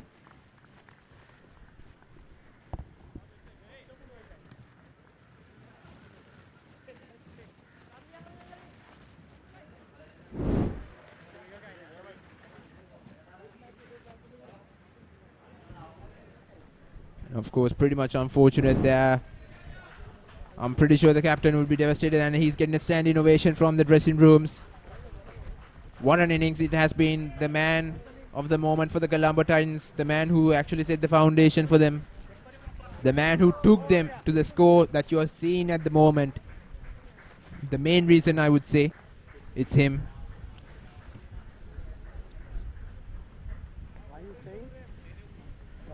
Another 5 deliveries left. Jairaj, a brilliant start to his over. Slower ball. Once again, like I said before, the ball is really coming low onto the bat. Misjudged the full swing and couldn't make the right connection because of the height the ball came. And hits the bottom of the off stump. Or well placed. And will pick up a quick single so that he can get Johan on strike. So it's Johan's job to take the game. There's still huge opportunities left for him to get maximums. Another 4 deliveries. Plays it straight down the ground. It's going to be cut off there. And it's going to come back for 2. Good running. But the keeper, it's completely fumbled. It's good running. Once again, the keeper is not proving out to be really efficient with those runouts. There were a couple of chances where he could have put a scalp on the scorecard, but once again, those should have been done properly. Those should have been done.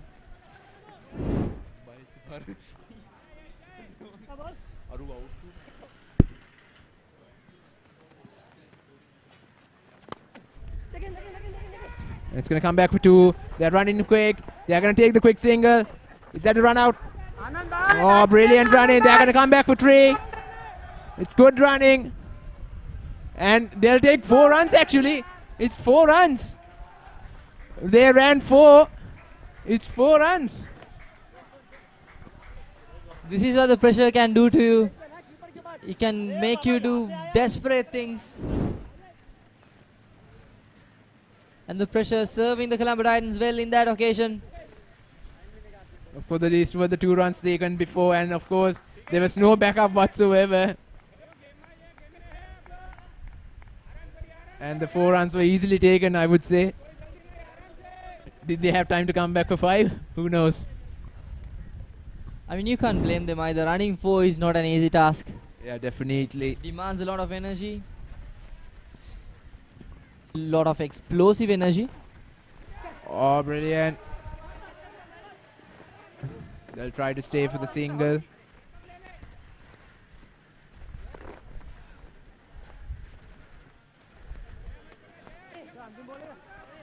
Another exactly a delivery left. So it's do or die.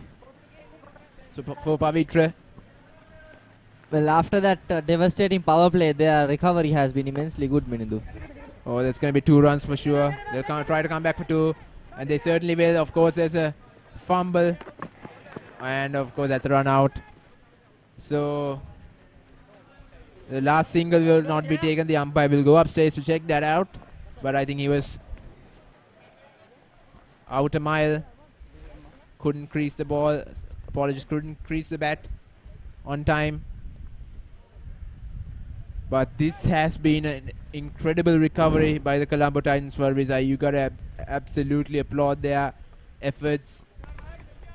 And efforts of the captain, I would say. Exactly. The skipper is to be given a lot of credit in the means of recovery. They were looking absolutely bad after the end of the first power play with barely 30 runs.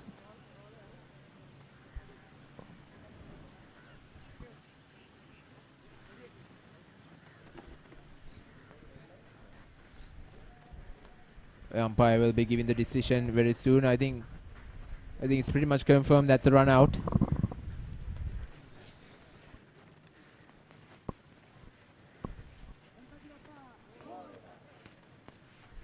And I think the Mumbai side, they're pretty much happy about the bowling performance. At some points it looked like they gave the game away a little bit and helped the Colombo Titans side to recover. But who knows? what could happen. These final few runs could be decisive for them, but we are still unsure of what's going to happen. Will we see a close game like we saw in the Bangalore-Kolkata match on the first day itself? Well, I can say that we can expect something like that in this game as well, because even 120 can be a very vital score in this pitch condition, because there was uneven bounce, there was uneven spin. Of course, Shanu is right there at the grounds interviewing one of the star batters of the innings. Over to you, Shanu. Here at the Colts in Colombo, Sri Lanka. Man, what an epic match. What an epic finish to that first innings from Colombo. But before we dig deeper, let's hear from Mr. Rajiv, who is a former committee member, former secretary, of the Bar Association in Colombo. So I'm really honored to be standing alongside you. You have taken cricket onto a different level. You have been there for a lot part of it. What are your thoughts of sport overall in Colombo? Well, let's speak about cricket. Cricket is a lifestyle in Colombo and in Sri Lanka. After winning the World Cup in 1996, cricket is a day-to-day thing. In fact, this is my home ground. I live in the neighborhood. And your question, I think people eat, sleep and drink cricket as they do in India. And I think this opportunity here for the lawyers to come down, the zonal tournament, is an excellent opportunity for friendship, networking among the lawyers. We lead fairly stressful lifestyles, so it's good to take a break from all that. Of course, there's the guys who play cricket. It's good for their health, and all that. But it's a wonderful opportunity, and thank you for this. Overall, where do you think sport is heading now? Not just in Colombo, but overall, where do you think it's heading? The sport is heading in the right direction, no doubt. Sri Lanka is now hitting again the tourist as a big destination in the world. So it's a sports destination also. I mean, cricket is our main sport. We have all the other sports in Sri Lanka, but cricket is that #1 sport, and we have done very well. Our team is going through a bit of a difficult time at the moment, the national team, but I think we will be back on track with some good youngsters. Similarly, the lawyers team is doing well. We didn't do in this match. We were doing a little badly at the beginning, but we caught up, and the scoreboard reflects that. The scoreboard definitely reflects this. Now, before I let you go, quickly tell me your thoughts on cricket for friendship and the whole idea of brotherhood and sport bringing humankind together for this genuine good purpose. The world is going through a very difficult time now with the Ukraine crisis, so on and so forth. We have had problems in Sri Lanka. Sport is something which can break boundaries, barriers, and get people together for the sport. So when you play sport, you don't think of race, religion, ethnicity, nationality. There is no difference. I mean, you play to win, you play for the game. So that breaks boundaries, and that is important both locally and internationally. And that is what is taking place. So you can see we have the Mumbai team, the Colombo team playing here. Once a match is over, they'll be best of friends. Those connections will go on for the rest of their lives. And you will see the Sri Lankans going to Mumbai, spending time. You'll see that over the next couple of years. The Indians coming here. So it is friendship at a different level. And friendship like that does not break for any other differences. That was lovely. Now, he spoke about friendship off the pitch, but let's go to the battle right on the pitch. Thank you so much, Rajiv. He was the former secretary of the Bar Association of Sri Lanka. Now, we've heard his talks. Let's go back to the commentators to get an idea about the highlights of the match. Of course, ladies and gentlemen, this is the scorecard of the Colombo Titans. Well, it's a hard story to tell, isn't it, Farviz? I mean, only one man shining and coming to the rescue for the Colombo Titans. It's the captain himself, Erishan Ariyaratnam, who has scored 49 runs. Unfortunately, couldn't get to his half century, but still a valiant effort, valiant innings, I would say. But then Jatarshan and, of course, Johan partnered up with him really well, but the rest of the batters really couldn't capitalize and build up a partnership with the informed batters. So how would you sum this innings up? Well, this inning has been entirely carried over by the captain himself, and he did his role pretty well. He'll be glad with his effort, and they've put on a decent score for these pitch conditions and the light conditions as per the standings, and hopefully we'll be able to see some good action from the bowling from their angle as well, and as well as the Mumbai team has a very good batting lineup. We shouldn't forget that either. and hopefully we'll see some action-packed second innings. So stay tuned. Well, of course, if you take the bowling scorecard, a lot of economical bowlers are there. I think almost everyone has a wicket to their name. But Kushal and Tushar, the two fast bowlers for Mumbai, they've been absolutely brilliant. If you take the bowling figures, both of them have conceded 16 runs, have taken 2 wickets. So it's almost like brothers in arms who were bowling from both ends at the same time. And their names rhyme as well. Rhyme as well, of course, definitely. It's not a coincidence, I would say. And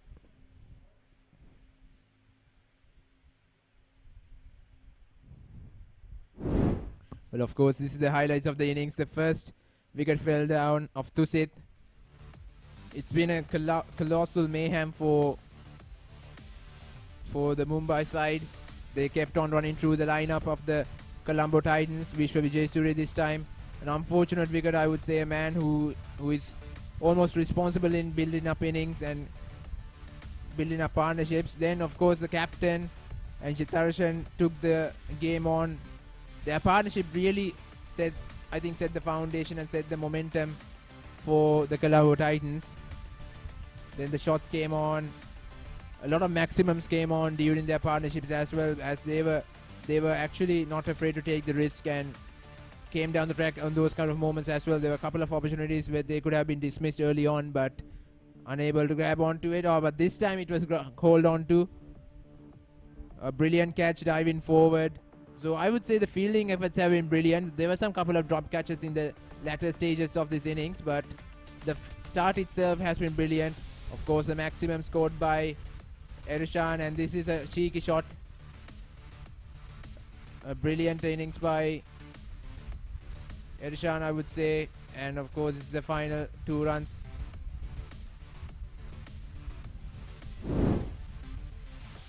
Well, we got Shanu right down at the ground for an interview. Over to you, Shanu.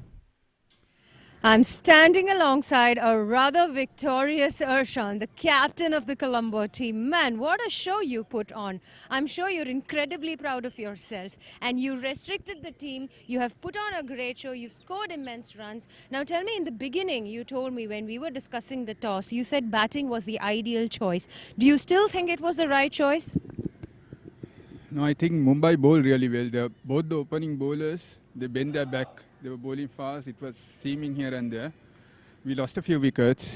However, I think Jeevan and me, we were building up a partnership.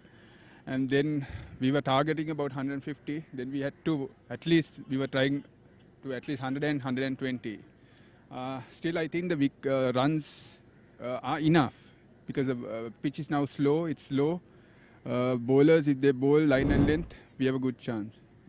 Well, we're talking about chance, but we also need to highlight the fact Mumbai is not a back-end team in terms of batting. Now, how do you plan to combat that? Because it's your turn to make a difference right now.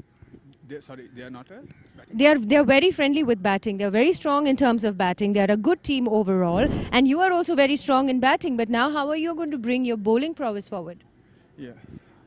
I believe we'll have to do some quick changes. The light is also on our side. It's getting dark also.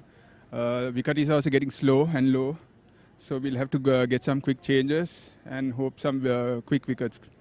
All right, I won't keep you standing. I will let you go back to the team so that you can make your quick changes and make that quick strategy so that you guys can take home the win. Let's wait and find out. Thank you so much. Right back to the commentators for the second innings. Thank you, Shanu, for that important conversation down there. And we are set to start the second inning of the game between the Colombo Titans and the Mumbai team. This is a match summary of the first inning. Colombo Titans standing at a scoreline of 1-2-7 for 9. Ershan being the star of the batting lineup. And Tushar and Kushal, both of them, being stars in their bowling arsenal as well for this inning. Also, we should mention Rajesh Sonkar, who picked up 2 wickets for the concedement of 22 runs. Of course, the partnerships that were developed during the duration of the innings. Of course, that partnership, 46 runs from 34 by Jatarshan and Ershan, I would say helped them to pick up the momentum. Yeah, and Johan and Irishan once again, the half-century partnership that helped to build the foundation as well. So that summed up their innings. So we'll see the response from the Mumbai team very soon.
Well, we are nearing the exposition of the second inning of this game. Very decisive. Could go both ways. Hopefully we'll be able to get an action-packed second inning for this game.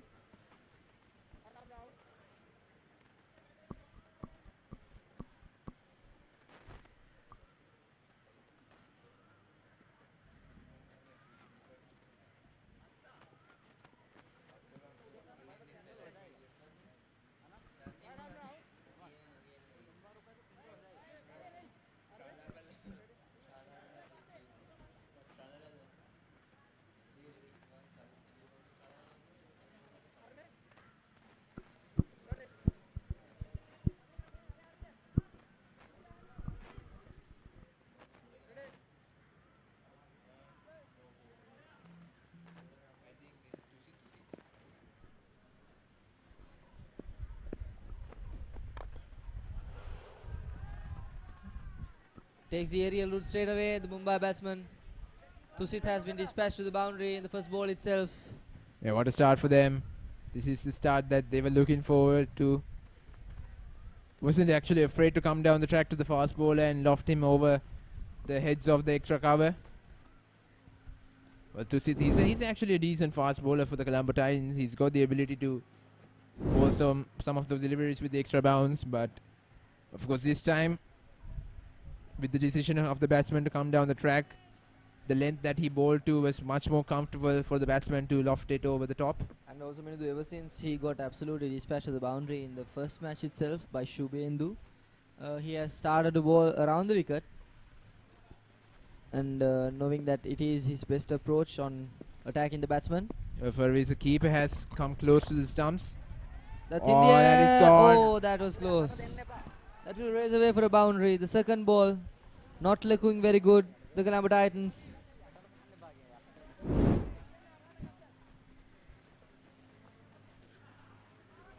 Well, not a good start. 2 boundaries back to back, and of course the first 2 deliveries of the Mumbai innings as well. What do you think about the tactic of getting the keeper close and into the stumps, Farviz? Do you think it's a wise decision considering the pace of the deliveries Tusit is bowling? Well, that means it depends entirely on the confidence of the wicket keeper. Well, and we can say that we can clearly see that he's confident with his placement, and he knows that. Oh, there it is. An outside edge. Did they take a single out of it? Not quite. And coming back to your question, Minidu.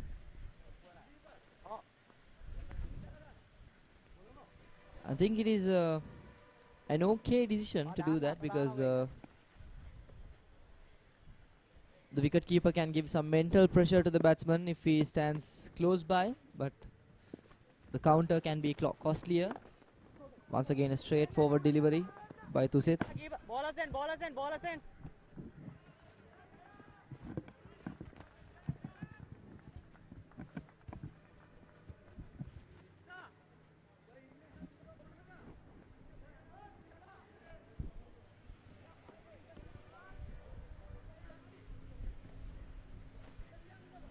Now the 2 deliveries left in this over. So far 10 runs coming out of it. A really expensive one for Tusit.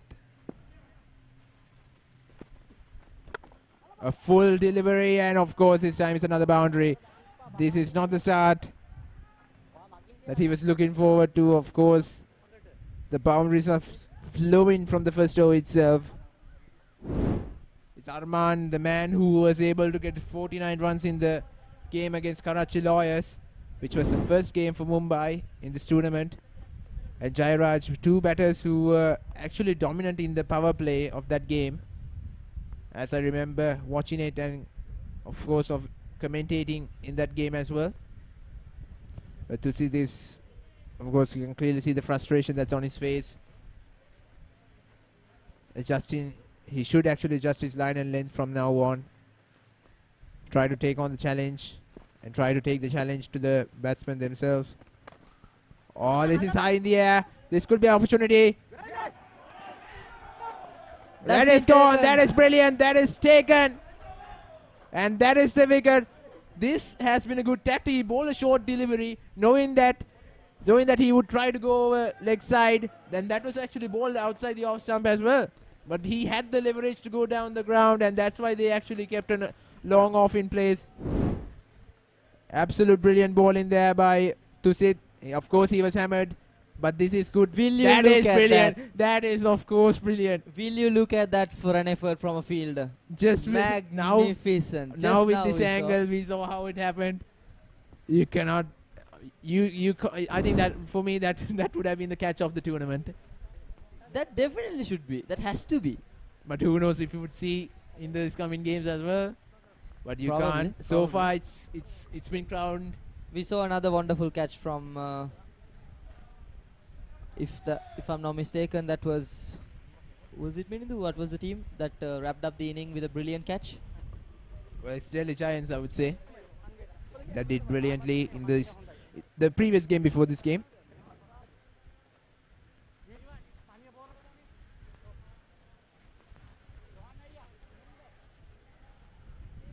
The new batsman has walked into the crease. A good start. Well, it was expensive, but at the same time, a wicket came out of it. That would help the Colombo Titans to muster up a lot of confidence and deliver those next overs brilliantly and with excellence, much more excellence, I would say. But to see Thiesan, I would say an all-rounder. Opens the batting for the Colombo Titans and, of course, opens the bowling for the Colombo Titans as well. So not every player can do that. Clearly indicates the specialty of his cricketing experience.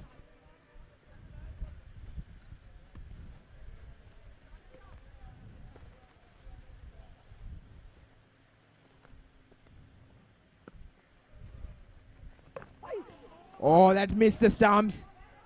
That missed the stumps. That missed everything, I would say. And it will run away to the boundary.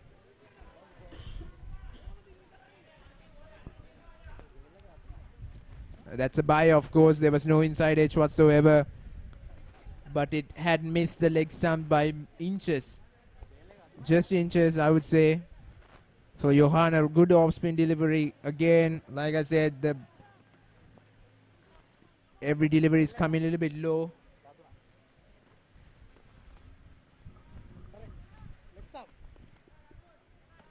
But it was Jairaj.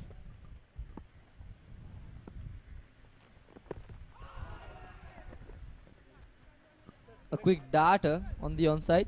A quicker delivery.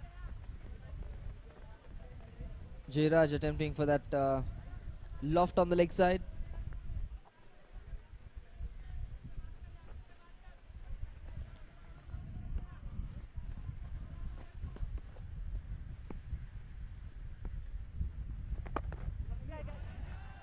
And he puts it through the leg side and will settle for a single.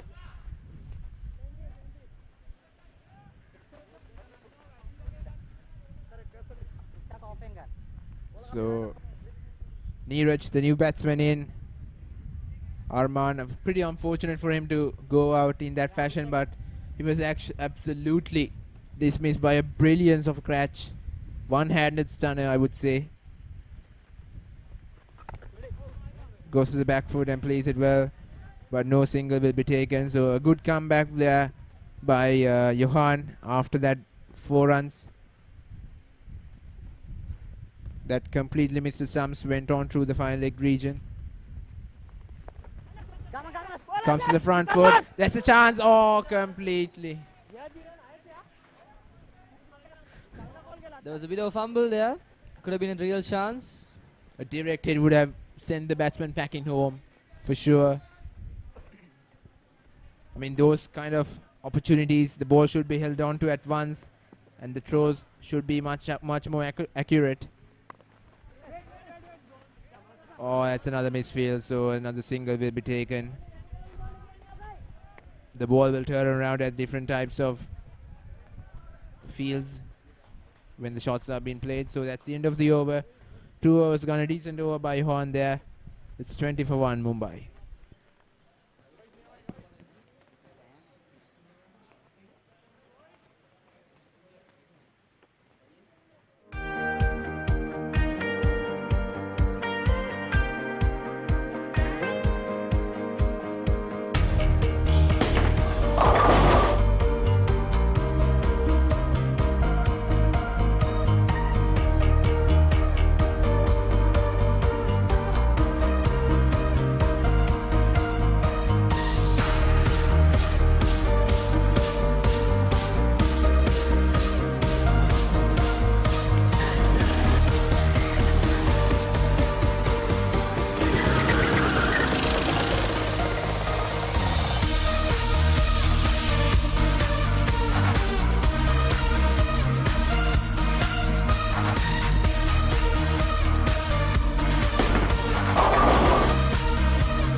Of course, it's Jatarshan, the man who will be replacing Tusit. Another bowler, I would say a prominent bowler for the Colombo Titans, has got the pace and of course the extra bounce as well. A deadly bowler who has the ability to trouble the batsman at various times, and of course a lovely action. Oh, like just when There it is. Just when I credited him for his brilliance in those previous game, he delivered perfectly the first delivery of his spell in this game. Right back into the right-hander. You have of course he's got that late swing. He's got that ability. He's got that good bounce of the ball and a hint of good pace. I mean, you can't go with an action like that, go wrong with an action like that, Minidu. On point. I mean, there's a uniqueness of those actions, I would say. Oh, that has been hammered down the ground. But and good safe. fielding. Brilliant fielding by Tusit at mid-on. That could have been a boundary, but of course there's excellent fielding there. Backing up your bowlers. That's what we have been. That will give Jeevan some sense of confidence about fielding. Definitely. And if that catch at the beginning, at the fall of the first wicket, did not give you confidence, I don't know what will. That is completely out of the box. Oh, brilliant. Once again, crashing into him, not allowing him to free his arms, show his swing. Well, Farviz, as a fast bowler yourself, what do you have to say about the 3 deliveries that were bowled so far by Jatarshan? Well, he's not going too full. He's not going too wide either. He's sticking to a decent line and length. Once again, very good. Right on the money, even though they will collect a single out of it. I think Jeevan throughout this tournament has been an effective man for the Colombo Titans. And he can do some serious damage. Both the batsmen will have to look out for his good deliveries and his consistency. Or maybe just hang on to it until his spell is over, maybe.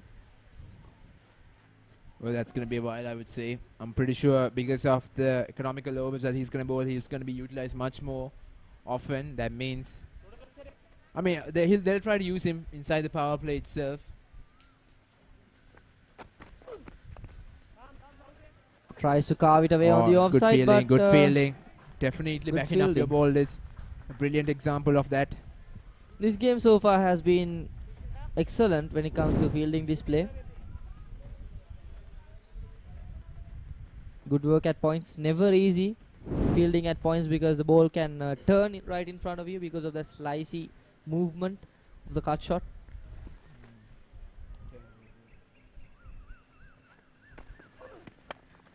Oh, it's in Straight up. there. Is it going to be a chance? Yes! Taken safely. And it's taken, of course.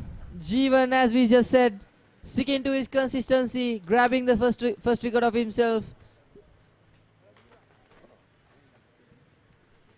1 for Jeevan and 2 for Colombo. Just when we said the wicket is around the corner, he was pretty decent with his line and length. But both the batsmen were playing him really cautiously. I mean, a good effort, but this was a little bit unwanted, I would say. He could have let the over go by. I mean, that's what Jeevan can do, Minidu, because he has been tight, extremely tight. So the batsman was there in a sense of desperation for some runs.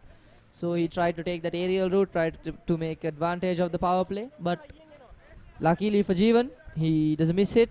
Straight goes up in the air and safely taken.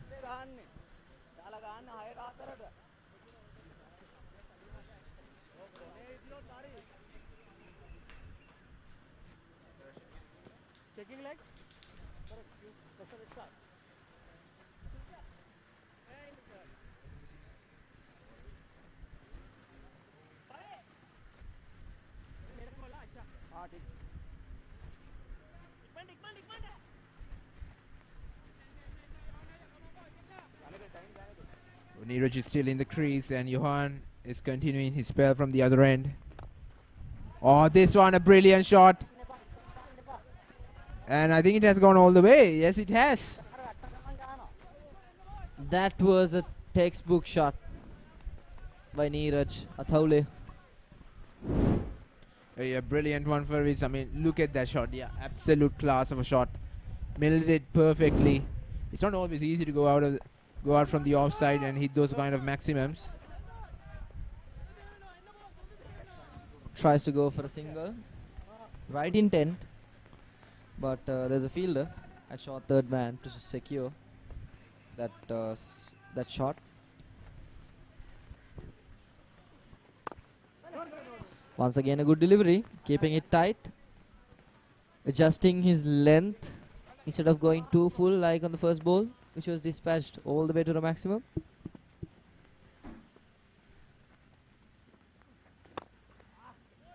Once again takes the aerial route and successful yet again. 2 bounces and over the rope. That's The another same boundary. man outside the line collects the ball once again. I think he was expecting another boundary and another shot to come his way. Well, this has been an expensive over for Colombo Titans so far. I think the spinners have been conceding a lot of runs today. I mean, that's in the air. And it's taken! What a catch once again. Well. The Colombo Titans have been doing their fielding practices on point. Wow. This is the complete example of backing up your bowlers and grabbing onto those opportunities and not letting it go. Tusi doing justice for his team, absolutely. Definitely. What a grab that is, diving forward. Whoa. Oh, brilliant. Perfect contact with the ball. We saw one hand stunner in that first wicket and now this is another brilliance of a catch. Catches win matches indeed, Minidu. Yes, a very good saying, a very famous saying I would say, and pretty accurate. Very accurate. I mean, the dynamic of this over has been always towards Mumbai, but look how the tables have turned. Yeah, but I still think they have a chance of turning the tables around. They have so far scored good runs inside the power play. And still, there's the man, Kulunu, yet to bowl. Yes, a danger man is still there who hasn't been introduced into the attack yet. But we'll have to see how the spinners will adjust into the wicket, because the fast bowlers have been dominating and going through the batting lineups in this wicket. That's what I have seen today so far. The spinners have struggled a little bit, in my opinion.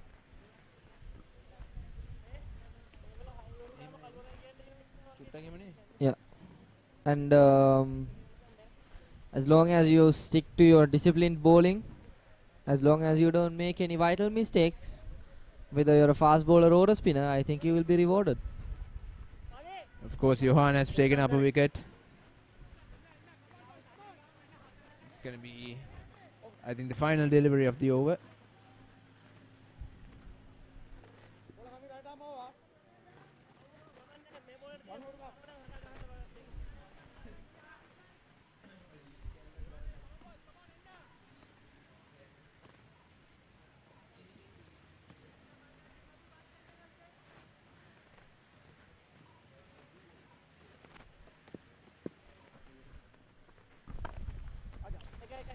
Takes a quick single. A good delivery to sum up the over. 11 conceded with 1 wicket taken. That's the end of the 4th over. The scoreline is 34 for the loss of 3 wickets.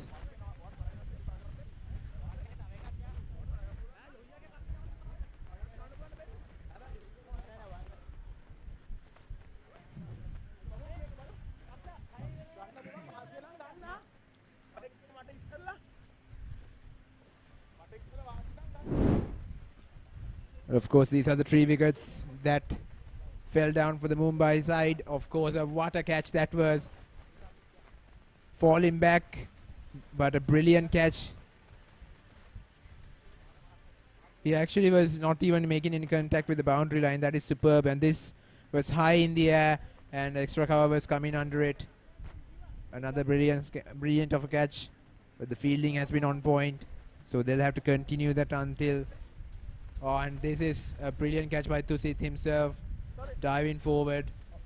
Like I said, the fielding has to be on point, and they'll have to continue the same spirit, the same consistency in the coming few overs, and they'll have to drag this game.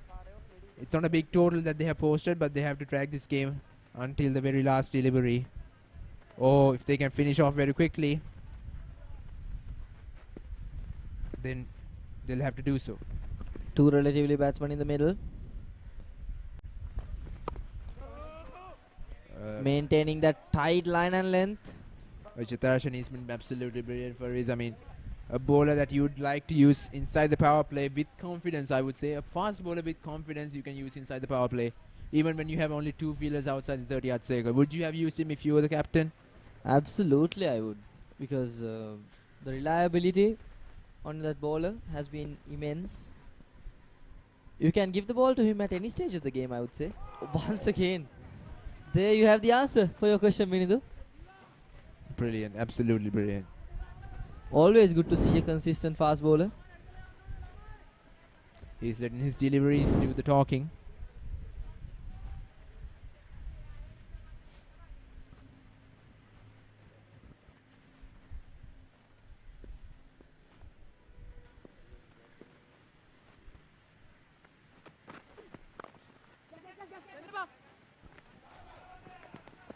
Oh, swift attempt by Tusit at mid-on. Yeah, pressurizing the batsman with that fielding. A lot of the shouts are coming from the fielders as well, so that's anyways going to confuse the batsman. Some good tactics are being used. Well, the Mumbai team need exactly 93 runs in 93 balls. So the run rate is looking favourable, but the amount of wickets still looking favourable. Still can make something out of it.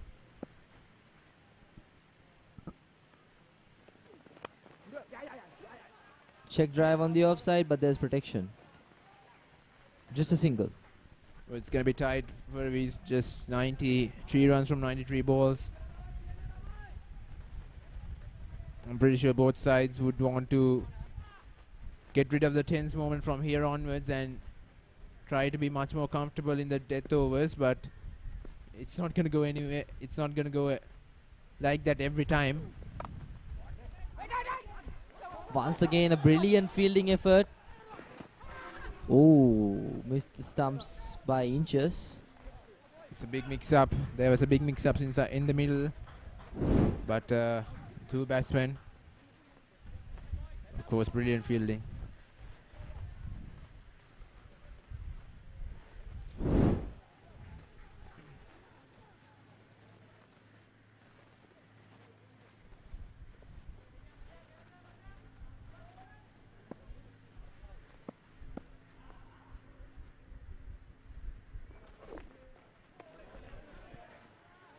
A very well placed delivery that one to sum up the over.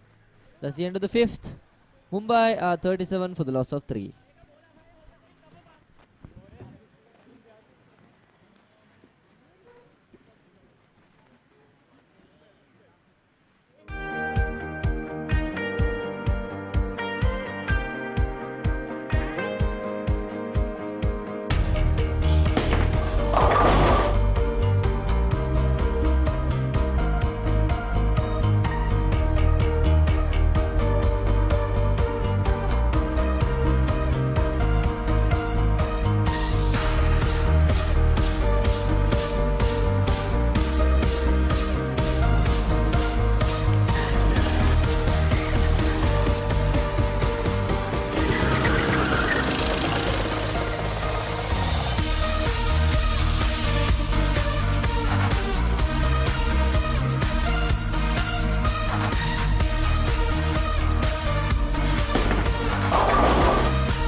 And of course, Cullen Rodrigo has been introduced into the attack.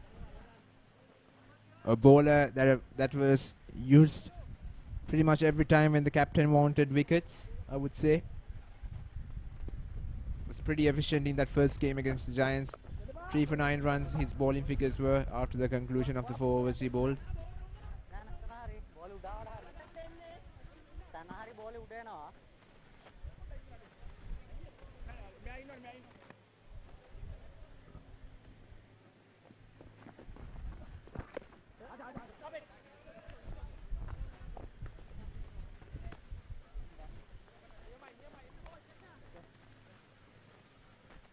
Leg byes have been called by the umpire there.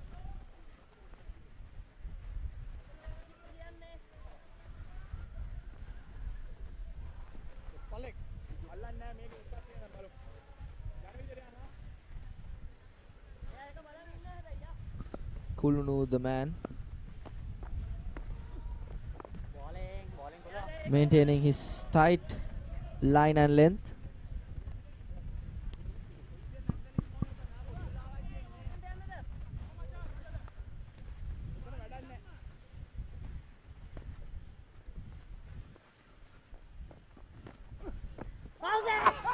That looks pretty close, but the umpire must think the impact was outside of. Yes, he signaled it.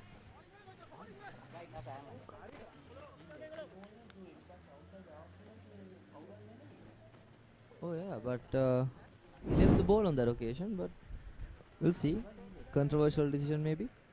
Oh no, probably it was an umpire's call.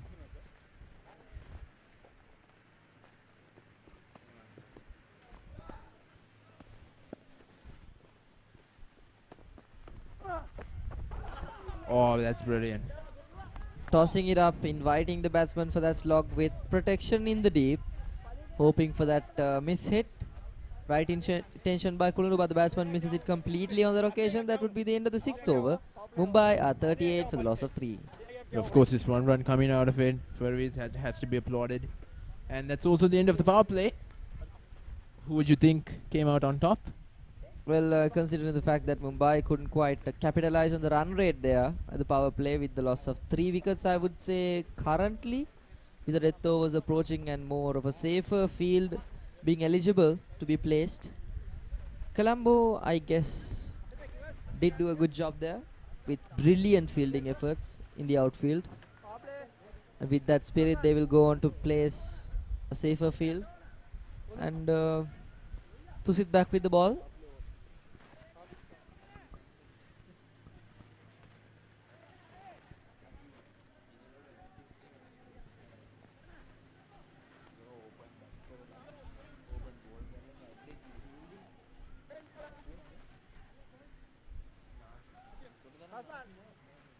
Change ball है, right arm down.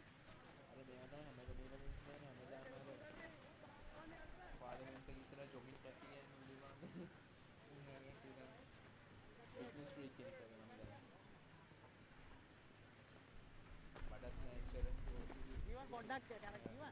Contact में line.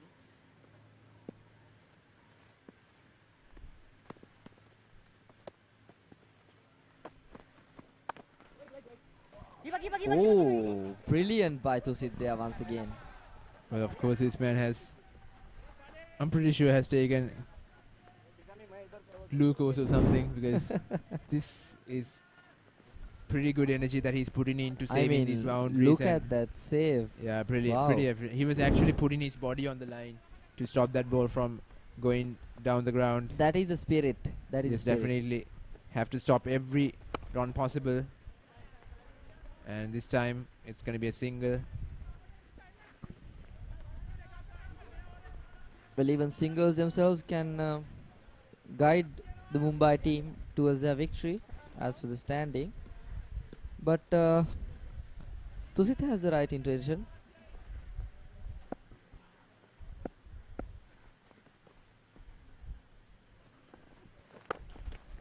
Gone in the air.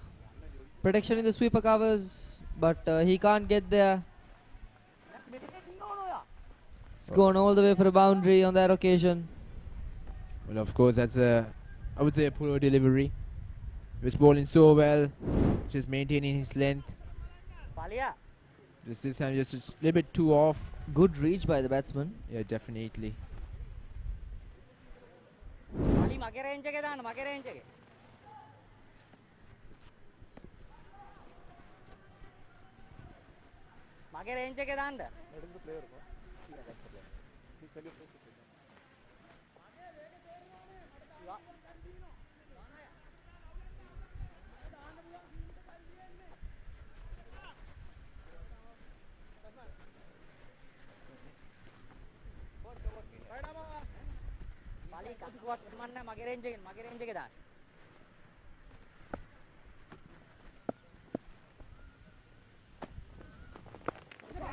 That's better from him.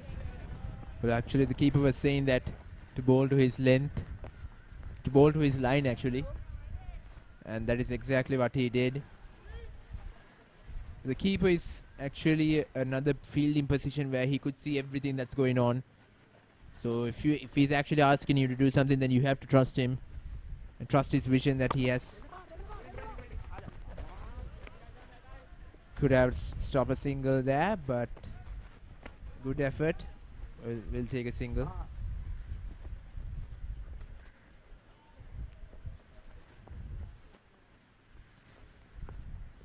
What do you think about the sky, Minidu? The sky is starting to look a bit gloomy.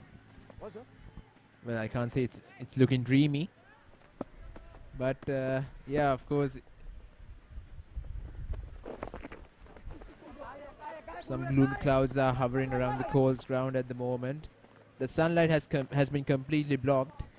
Usually at this time of the evening, you will at least see the sunset setting into the outskirts of the Colombo, but now we barely saw any sunlight shining on this ground after many hours, I would say. In the morning it was extremely hot. Extremely hot, yeah. But now the coolness has started to lurk in to the atmosphere of Colombo.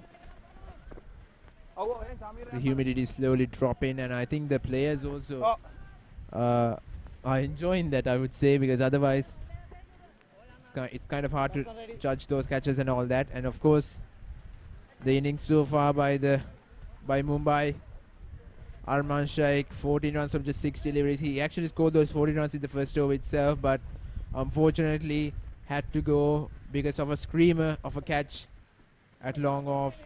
And Niraj and, well, actually only those two were able to get double figures so far for Mumbai. So it's actually been brilliant batting. It's absolute brilliant bowling, I would say, by the Colombo Titans. Well, that's high in the air. It's an opportunity, but it just falls right in front of Vijay Surya, who was converging onto it. Was unable to judge that catch as he was running back while looking at the skies and targeting the ball and the landing area as well.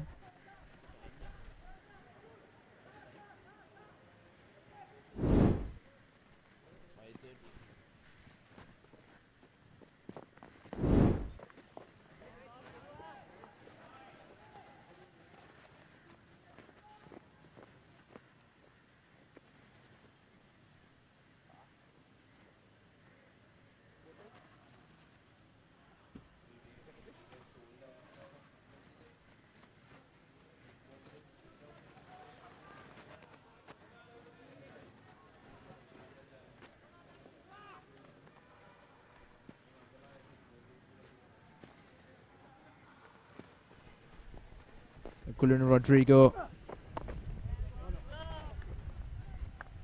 Well, this man has been brilliant. The 3 deliveries left in the over. I sense a wicket coming around very soon for Viz, because this man is consistent with his line and length.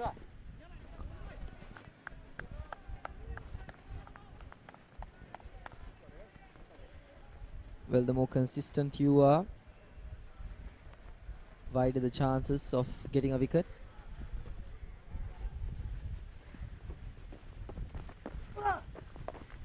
Once again, a good delivery. Yeah, Right line and length. Playing it against the spin to get that, to notch it through the leg.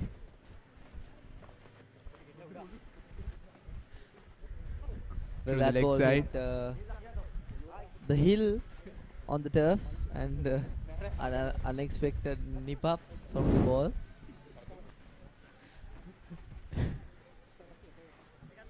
A bit of drama happening down there. Yeah, you can clearly see.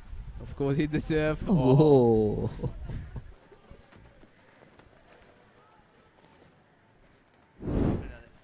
An unexpected bounce. Good thing he covered his face with the hand. Oh, that's a pretty gone. straight. That's pretty straight. That's straight, and given. that's another wicket. You were correct, Minindu, with your prediction of a wicket. He was consistent.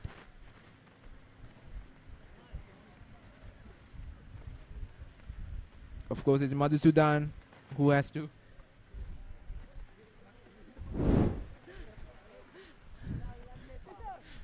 Who has to take the long walk back. Of course, plumb straight, hitting the back foot. There's no doubt about that. No hesitation whatsoever by the on-field umpire. And look at the celebration. He got the reward for his excellence in consistent line and length. 2 overs bowled with only 2 runs conceded. Kulun, wow, very impressive.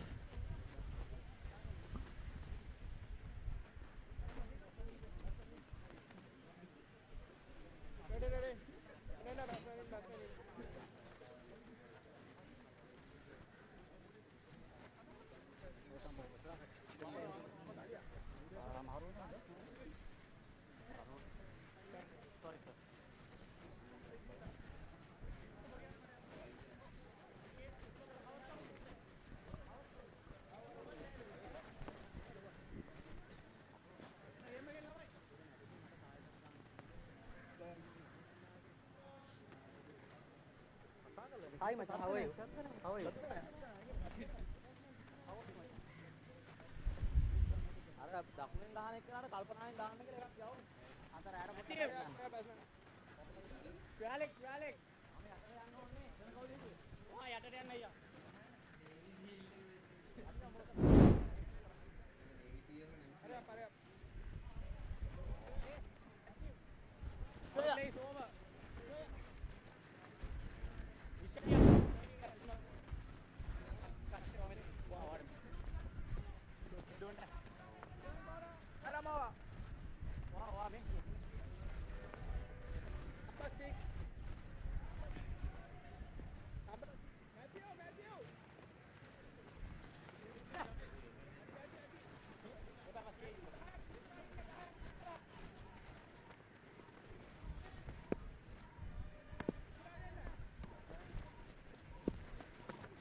Very good work from Tusit there at the line, preventing them from going for that double.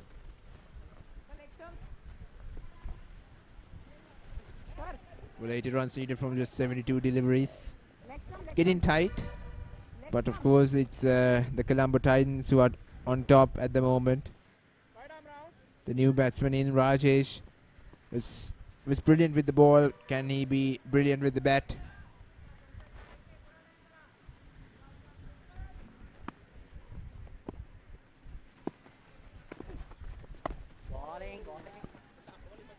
A very good delivery. It's Mohammad Shamir, the right-hand off spinner. The spinners are actually taking majority of the overs from this point onwards. I think right after the power play was concluded. Plays it straight to short cover.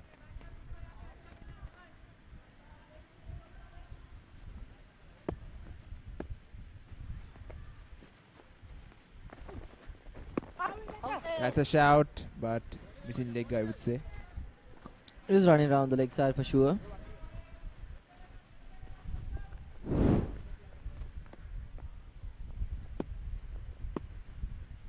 Goes to the back foot, was unable to play it through leg.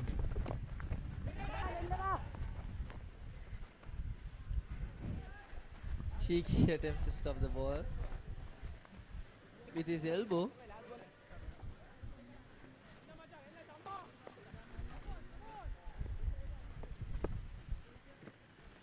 Vishwa, aka Vishy.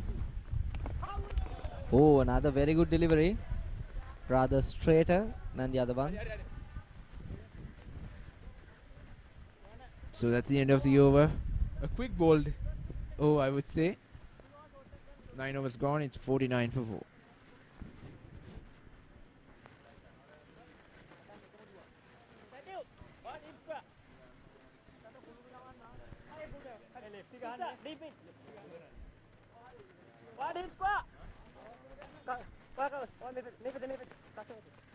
An economical bowling chart that is. Cullen Rodrigo, just 2 runs given of his 2 overs. That is just brilliant. 10 dot balls out of the 12 deliveries he has bowled. And you have to mention Johan as well.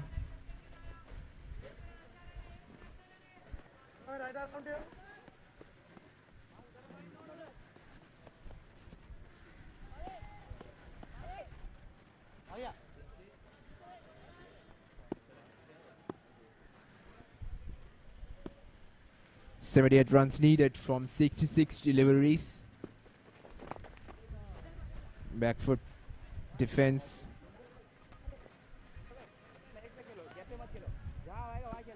The skipper is retaining Kulunu's overs to attack the right hander, which is indeed the right way to go. Very good delivery once again, darting it into the left hander. Well, right now, Mumbai are actually in a tough spot. So what do you think their approach should be in these coming few overs? Well, they should constantly rotate the strike if they are to sail over towards their victory, and they should capitalize on those sorts of poor deliveries as well. It's just a matter of a mind game at this point for both the teams, I would say. You see a game going right down to the wire. Well, let's hope. I think every cricketing fan is hoping for that. But at some points in the minds of those fans, they want their respective sides to emerge top as quickly as possible. As mediative as we can be as commentators, I would say an action-packed games is all what we can hope for. It's definitely much more enjoyable.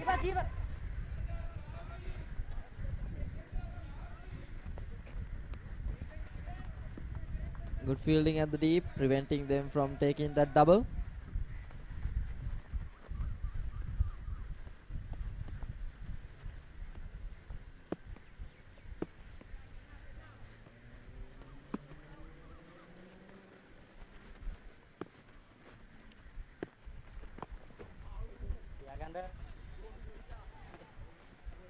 Once again, a tad bit on the onside, but the quickness of Johan restricting the batsman from freeing his arms.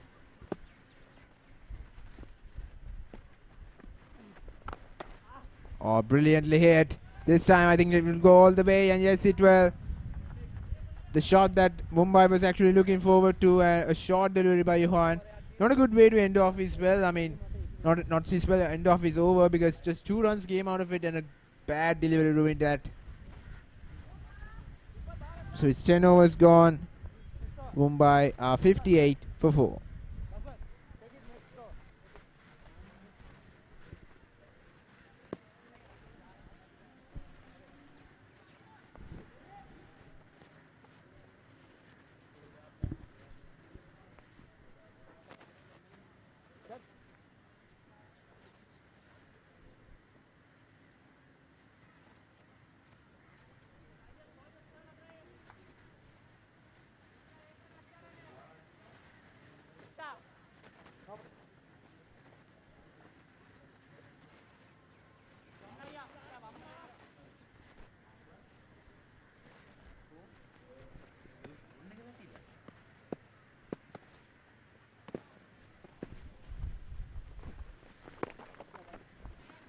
Plays with the spin this time to get a single.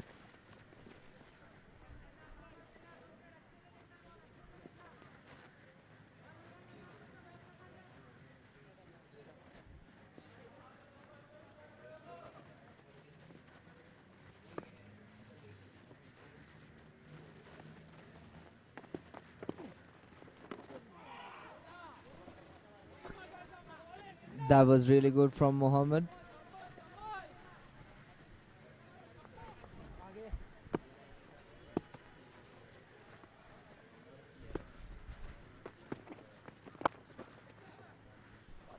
That was pounded down the ground.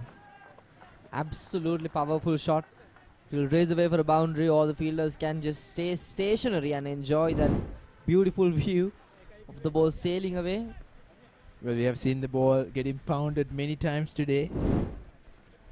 In the previous game and now in this game as well. Well, the margin is going on to be pretty consistent. Needs 69 off of 58 balls.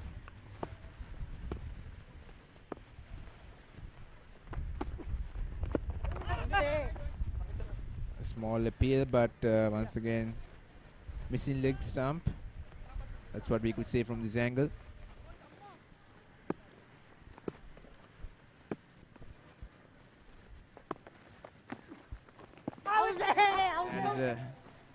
That is another appeal, which is probably going down the leg once again. 2 more deliveries to go in this over.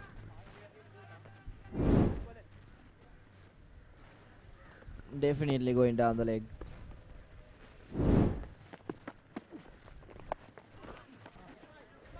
Cheeky attempt for a slog sweep there, but miss hit. That will be safeguarded at the deep for single. And end of the over there. 11 overs gone. It's 64 for 4.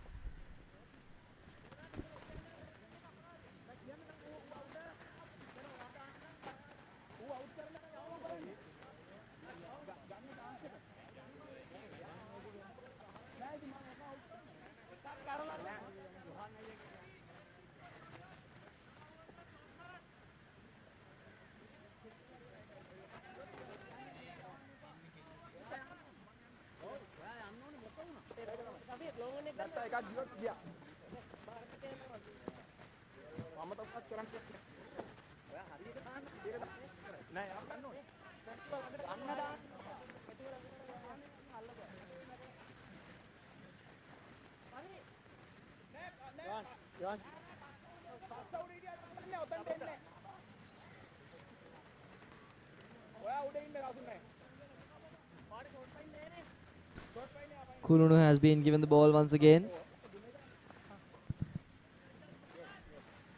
from the BRC end.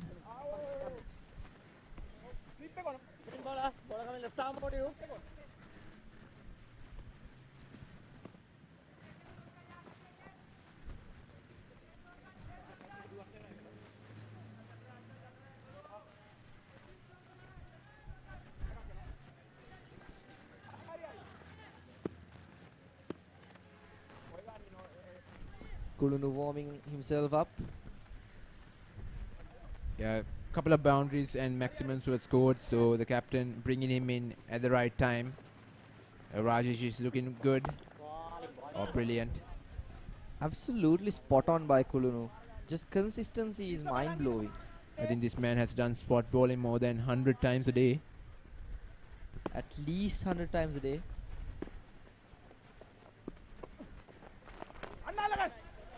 A poor delivery, but there's absolutely no chance for the square. Like, there it is, the jinx. The commentator's curse taking action once again. That was one of the most wackiest deliveries that he delivered. It has been dispatched all the way for a maximum. Yeah, short delivery, and actually the batsman did the right thing, punishing the loose delivery. It doesn't come too often from the hands of Kulunu Rodrigo. So far it didn't actually in this tournament. One of the rarest loose deliveries we have ever seen him bowling so far. And this time it's an opportunity once again. Just falls short from the field at deep mid wicket.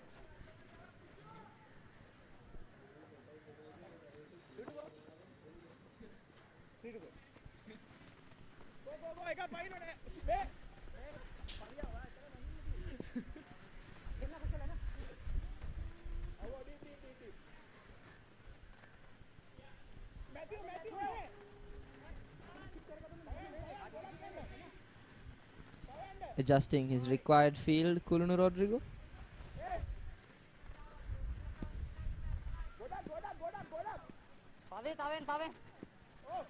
Inspecting all the right angles.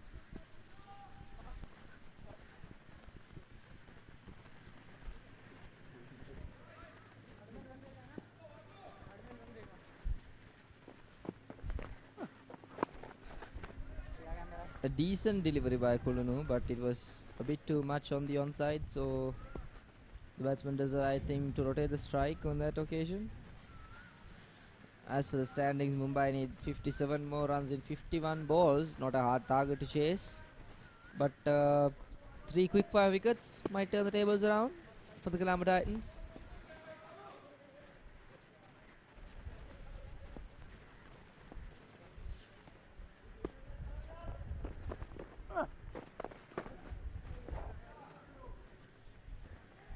This time it was much ball with much more quick pace. Just a delivery left in this over. Can he end it off on a high? 4, that's high in the air. An opportunity, and it's taken. Of course, it's Kulunu Rodrigo's second wicket. I would say he's one of the leading wicket takers in this tournament so far. And he's proving out why he's a bowler that can deliver at decisive moments for his side. Just skidded it on the offside for the left-hander, being quick and perfect field setting. And does the miss hit as soon as it went up in the air. Kulunu knew it is going to be taken. Started celebrating right away, and the fielder does the rest comfortably. That's the fifth wicket down for the Mumbai team. Did you notice that when I said, can you finish it off on a high note? He actually delivered. Exactly. So I'm not a jinx after all.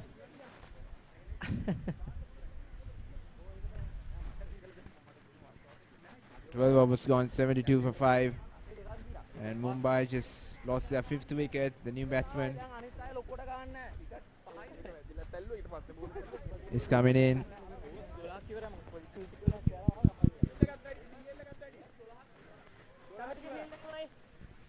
Well, Kushal is still in the middle, facing 19 balls and collecting 10 runs out of it. But Mumbai don't have much more wickets to spare at the moment.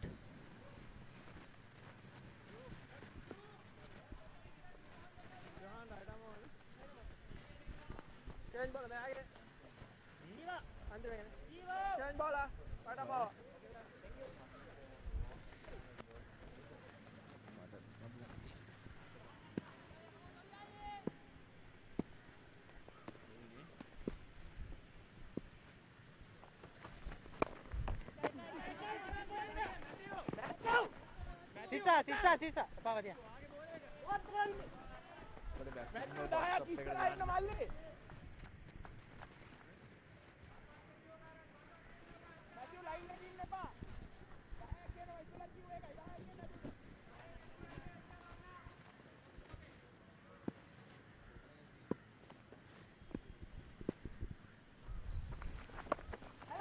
Oh, this is another chance here.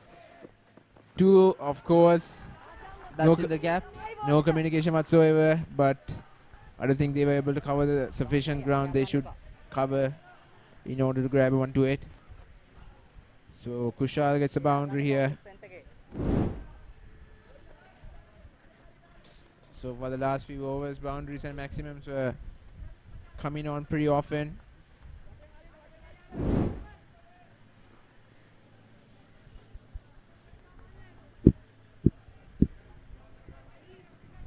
$50 runs from just 46 deliveries they need. Still a chaseable target. Colombo has to be on point. Those kind of deliveries, they are bound to be punished by any batsman.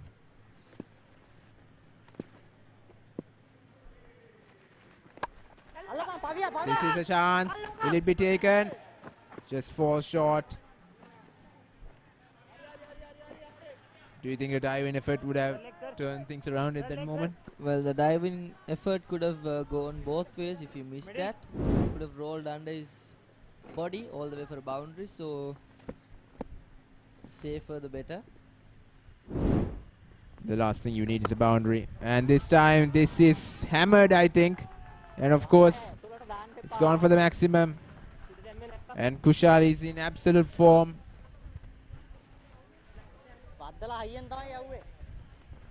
And Johan is actually getting the hammer in. Yep. Apologies, that's not Kushal, that's Tushar.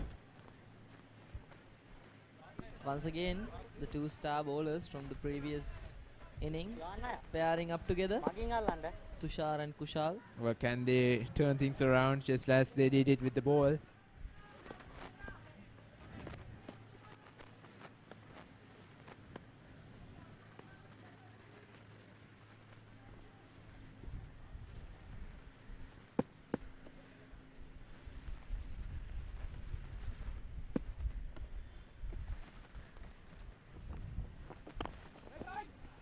A good delivery, a good comeback by Johan there.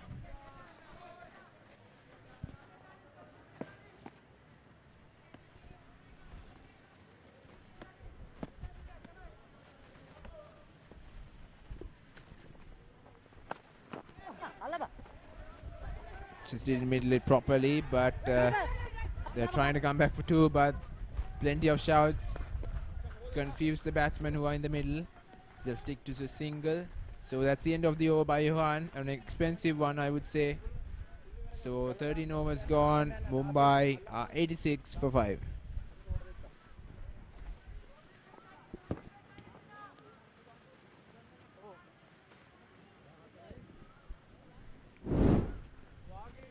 Of course, these are the wickets that fell down for Mumbai so far. A brilliant catch by Mohammad Shamir. A one-handed streamer. A lot of the shots have gone up in the air, allowing the fielders to converge onto it, giving them enough time to. This is a brilliant catch, diving catch, and hits the back leg. This is a good delivery by Rodrigo.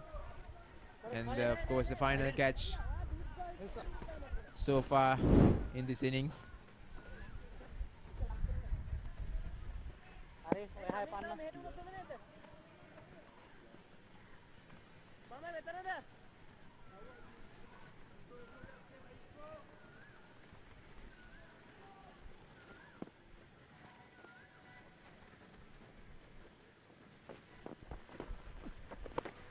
Comes down the track, plays it along the ground.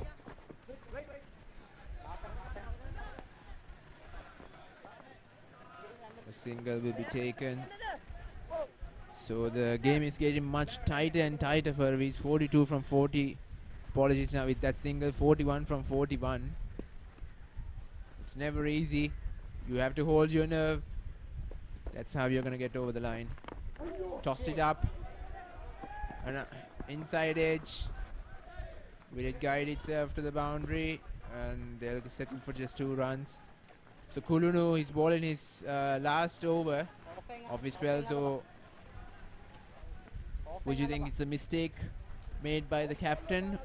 Would it be a much safer option if he was spared for the final overs of this innings?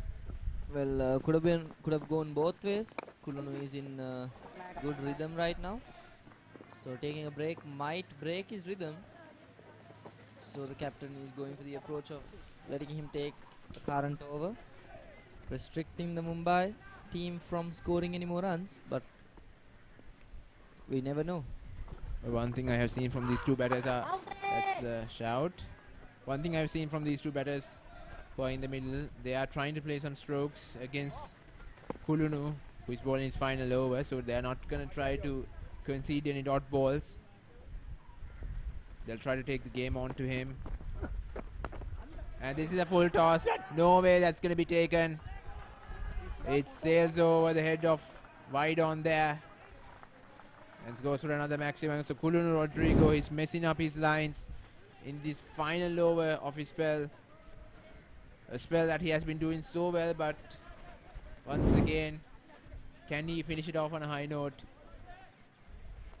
There it is, the signature Minindu sentence. Can you finish it off with a high note? Only time will tell. One more delivery to go to come to that conclusion. The two batters are getting a chance to hear the advices coming from the dressing room with that water break. So a delivery left to turn his spell around. So far it's been an absolute expensive one for him. 10 runs coming out of it. 32 runs needed from 37. They'll stick for a dot ball. So Kulunu ends off his spell, and Mumbai would be glad that he did. He ends off at 2 for 20, and he's absolutely not happy, frustrated with the line and length he couldn't bowl to in this over. 32 runs from 36 balls. I'm pretty sure from this point onwards Mumbai will try to play a cautious game. They have the enough overs and the enough runs to actually chase his total down.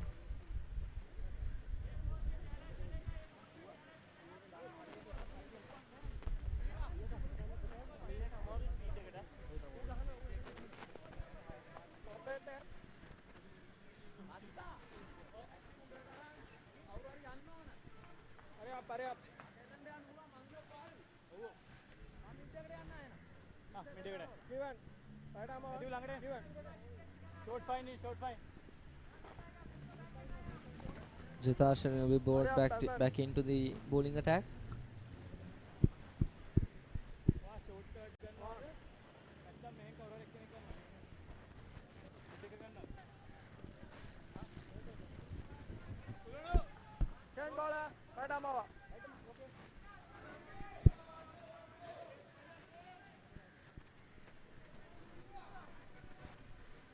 Plenty of words of encouragement for Chitarshan, who's going to bowl this over.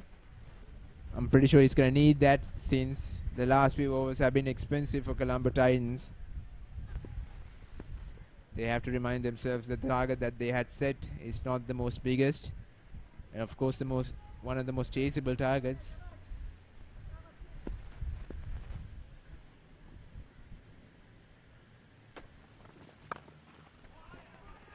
A little bit outside the off stump, but a misfield there could have costed them, but the batsman would be... It's okay to settle a single for that.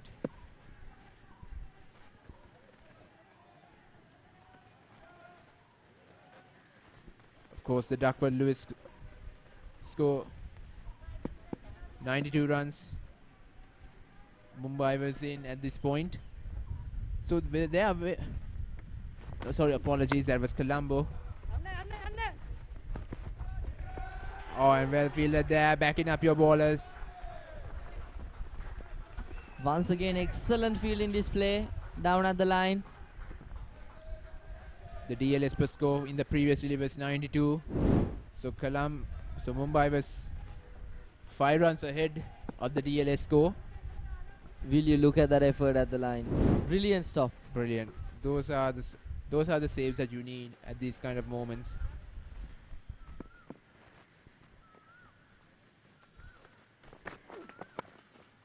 This is crunched. Is this an opportunity? And it's taken. It's one of the set batsmen for Mumbai. Tushar walking back. Jeevan was expected just that, and he delivers with absolute success. Of course, look at that catch. We've seen plenty of catches coming from that area, and this is of course Mohammad Shamir, the man who took that one-handed screamer of Arman Sheikh, the opening batsman for Mumbai. Of course, clearly can see the frustration from his face. The shot, I think the innings was going on perfectly well. He actually didn't need to play that kind of a stroke, but of course regrets are to be thought when he gets back to the dressing room.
The new batsman Neenad will take a single off of that.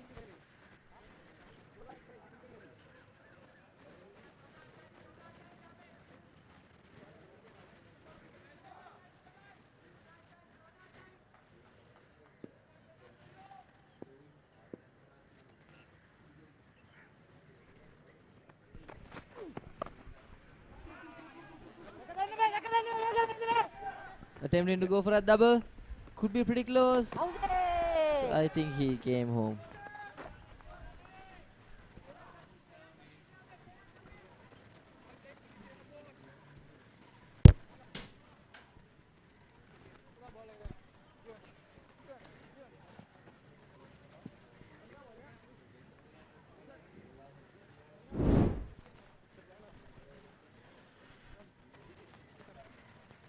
I think he was pretty safe on that attempt by the wicket keeper.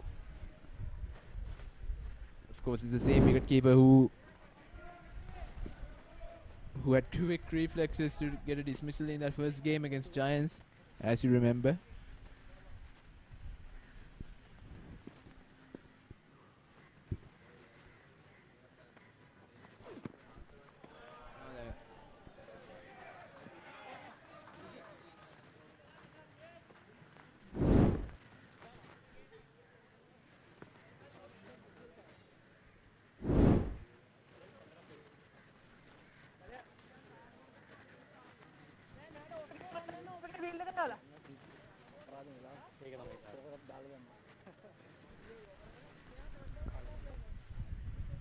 And that was the conclusion of the 15th over.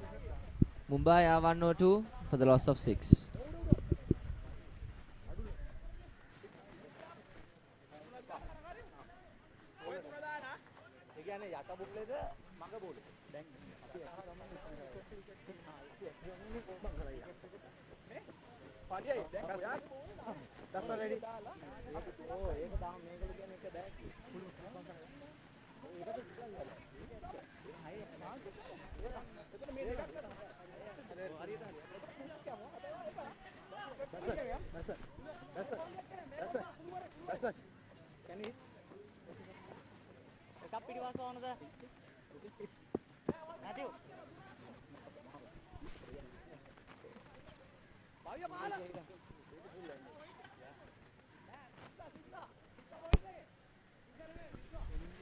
Well, Tusit is continuing his spell.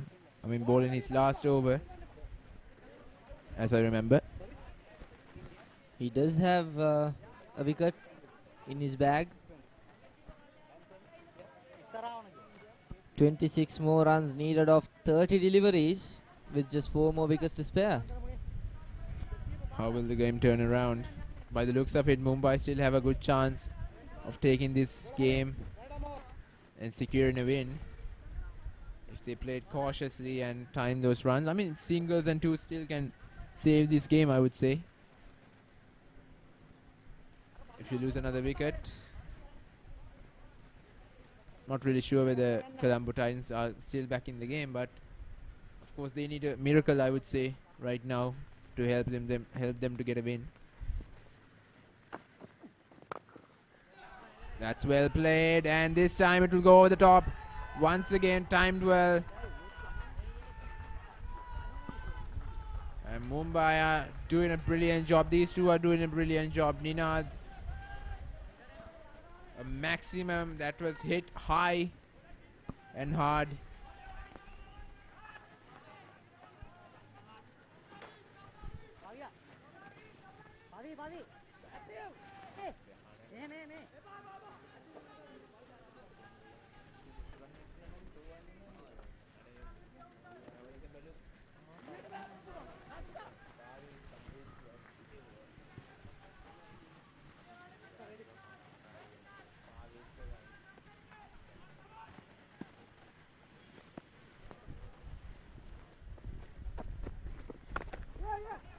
We'll take a quick single here, and it's good running, so the pressure is back on the Titans.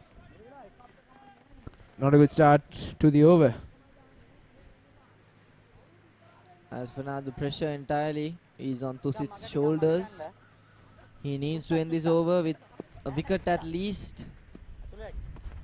That's the only way to release the pressure off of his shoulders.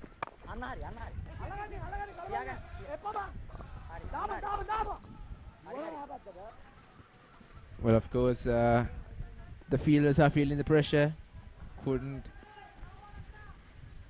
Are kind of unable to hold on to the ball as quickly as possible and throw it to the ends.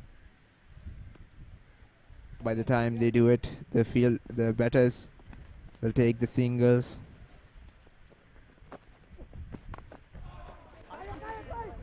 An outside edge. There's protection out there in the deep, so after that maximum 3 singles here, Tusit is bowling with good line and length. But have to see what kind of miracle they need to turn this game around. Still the advantage is with Mumbai, and of course they are quite ahead of the DLS score. Plays it down the ground, hammered. Long off, will cut it off, and another misfield, and they'll come back for 2. So this is actually good running between the wickets. Getting closer and closer to their victory, Mumbai. That was Kulunu Like down on the line. Like I said before, both sides have to give up a hell of a fight to secure a win. And Mumbai are slowly coming up on top. Tusit with this cross seam positioning. There was a well stop at point, but still they will get a quick single out of it. That's the end of the 16th over, and the scoreline stands as 114 for the loss of 6.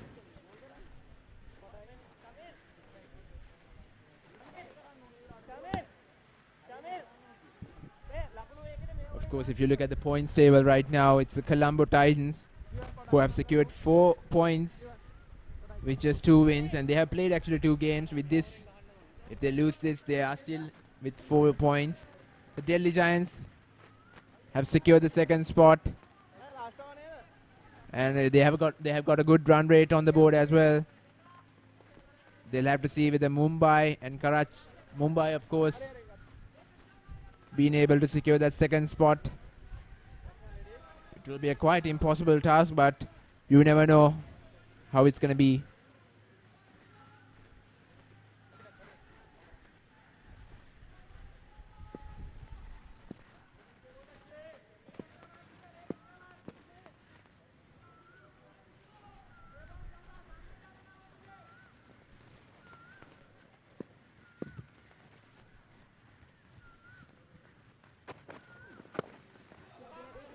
There's going to be an opportunity there, so they'll try to stick for a single. And of course, so if you had taken a look at the points table, Delhi Giants stand at 2nd while Colombo is on top. But with the loss, there's a chance that Colombo can fall to 3rd, because the top 3 teams at that point have secured 2 wins and lost a single match with the points being equal. So it all comes down to the net run rate. Of course, Karachi not being a contender for the cup semi-final that will take place because of the 3 defeats in this group stage.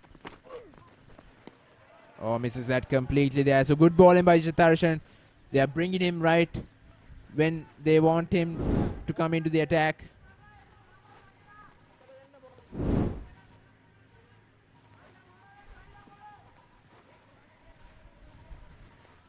So Farviz, do you think there's a specialty in his bowling action? The bowling action of Jatarshan here? I think the only speciality is Vinindu is that he's sticking to the basics, which is not quite seen often in these times. Oh, that was crunched.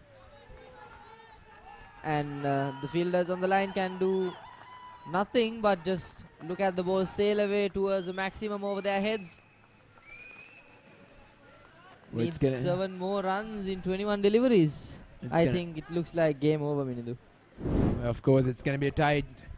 Even though they lose this game, Colombo Titans, for the top 3 teams, it's going to be a tight game indeed to see who's going to qualify.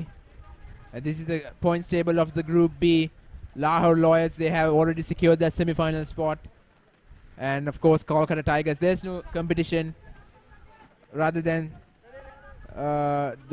those two, actually, they have already secured their spots, because the Bangalore and Dhaka have already lost 2 games, and even with a win, won't be able to catch up onto the top 2 teams who already have secured more than 2 games or 2 wins or more than that. The Lahore Lawyers were having an absolutely great tournament so far. I mean, unbeaten and sitting comfortably on the top of the table. By the looks of it, which group do you think is the most competitive? I think Vinindu, with the likes of Shubhendu and the other batsmen, the Delhi Giants can be a real threat.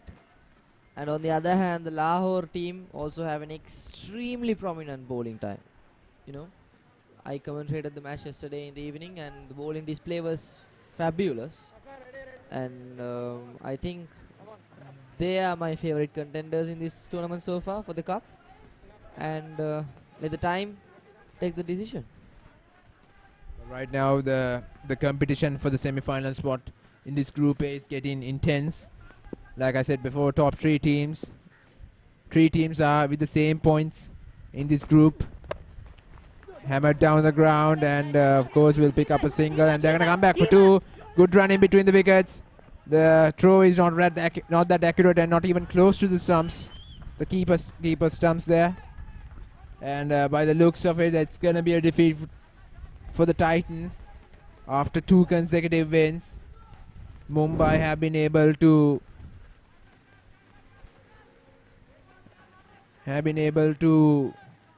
humble the Titans, I would say.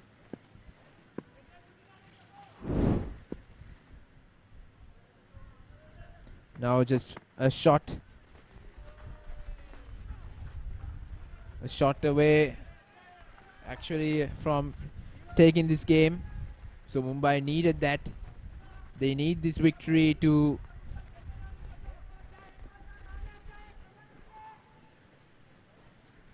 secure their spot in semi-finals indeed.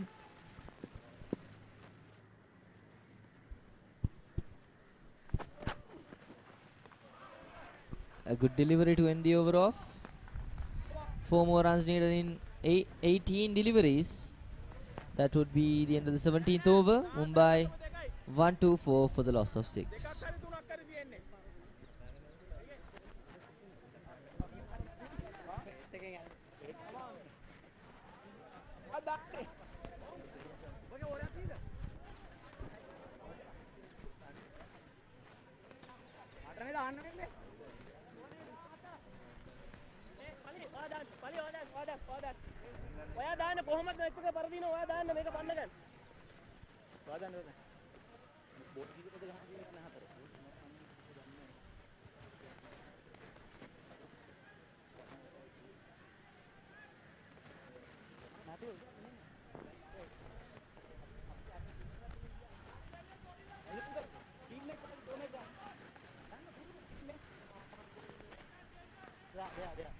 Of course, it's Susit who's going to bowl the 18th over.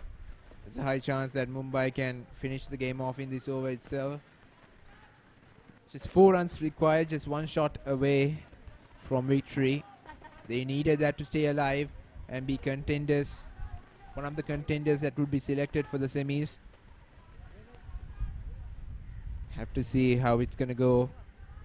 Well, even though Colombo Titans, even if they lose this game, they will also be recognized as contenders for the semis. Possible contenders, I would say. And there you go, that's the win. And that's the shot. And that seals it all. And what a win it is for Mumbai. They were excellent with the ball, with the bat, I would say, at some points, but they were able to hold on to their nerves and finish it off in style. How would you sum this innings up, Faris? It has been excellent by the Mumbai team. They held on to their nerves until the very end of the game. The players are ecstatic about it. And hard luck for the Colombo Titans. Mumbai team managed to limit the win streak of the Colombo Titans with their brilliance.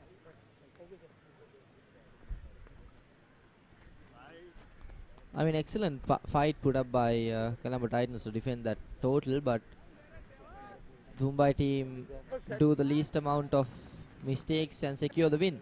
But I would say you have to applaud the fielding from the Colombo Titans, Binidu. In the outfield, they have been excellent.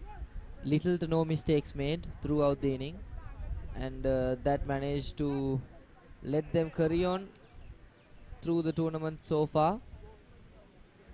Well, like I said, it was a hell of a fight. It was really enjoyable for us, for cricketing fans, for everyone who watched this, and I think for the players as well, and for the spectators who were gathered around the ground to witness this game.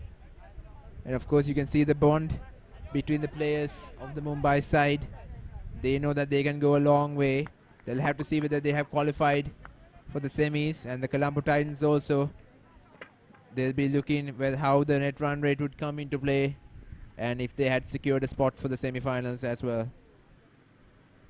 This game so far, Mumbai had shown their class. They won their first game, lost the second.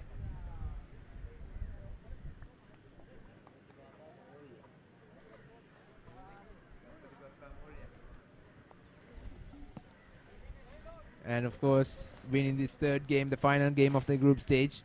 For the Titans, 2 consecutive wins of the first 2 games, and this is they must be frustrated to end the group stage games with a loss.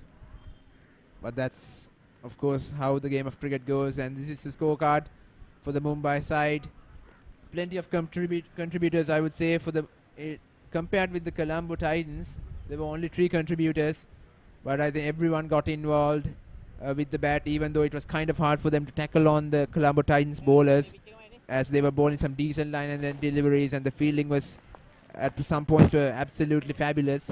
But at the end, like I said, the team that holds their nerves until the end will come up on top, and that's exactly what they did within just 17 overs, getting past the target that they have been set.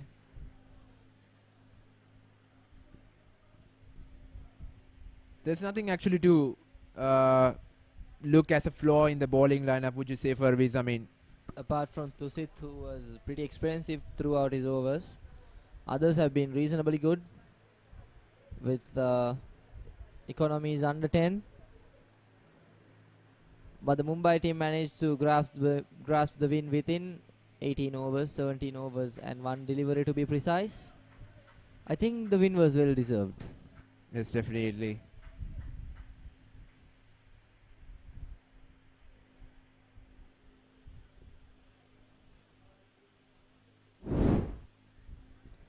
Well, of course, it's the highlight of the innings. So the two deliveries that were bowled were consecutive boundaries. Good shots placed. And of course, lofted it through extra cover. And this was the first wicket. One-handed screamer by Mohammad Shamir. The breakthrough for Colombo Titans. And this is a second. Didn't time it whatsoever. And the extra cover fielder converged onto it perfectly. Some shots were played. Middle late right from the middle of the bat.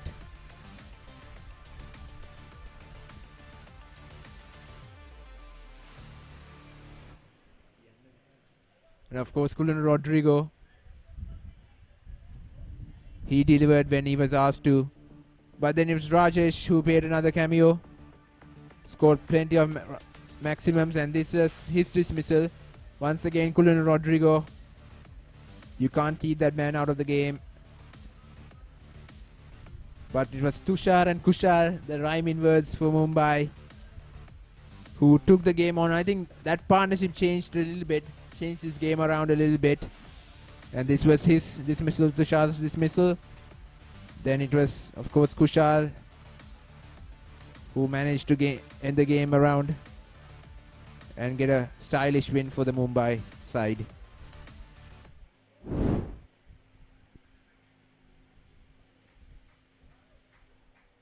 So that was the summary for the game against Mumbai and Colombo Titans. And we'll meet you downstairs in a short while after commercial break.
of course, ladies and gentlemen, you just witnessed the match between the Colombo Titans and, of course, Mumbai. In this game, after 40 overs, not actually 40, almost 40 overs, we saw Mumbai emerging victorious in just 4 wickets. Of course, if you take the look at the summary of the entire game, Mumbai asked Colombo Titans to go out and bat first. So actually, the start was never the start that they were expecting. They were never able to set a good foundation and get runs on the board, as the bowlers kept tightening the noose around the batsmen. But the captain, led from the front, scored 49 valuable runs from just 37 deliveries, unfortunately not getting his half century. But those are valuable runs, and Titans set a target of 128 runs for the Mumbai side. Tushar and Kushal, 2 fast bowlers, ended off with the similar bowling figures of their 4 overs. You wouldn't say coincidence, but that's absolute brilliance of performance there. And Rajesh Sonkar, the spinner, left-arm orthodox spinner, 2 for 22 to his name as well. In response, the start was, of course, not the start Mumbai was expecting either. 128 runs they were able to get it in 17 overs. The bowlers for the Colombo side, they were pretty economical, but at the end, it was Mumbai who did the least number of mistakes and emerged top. And we got right now Shanu at the grounds, who will be having a talk with two players of the day. Over to you, Shanu. Ready?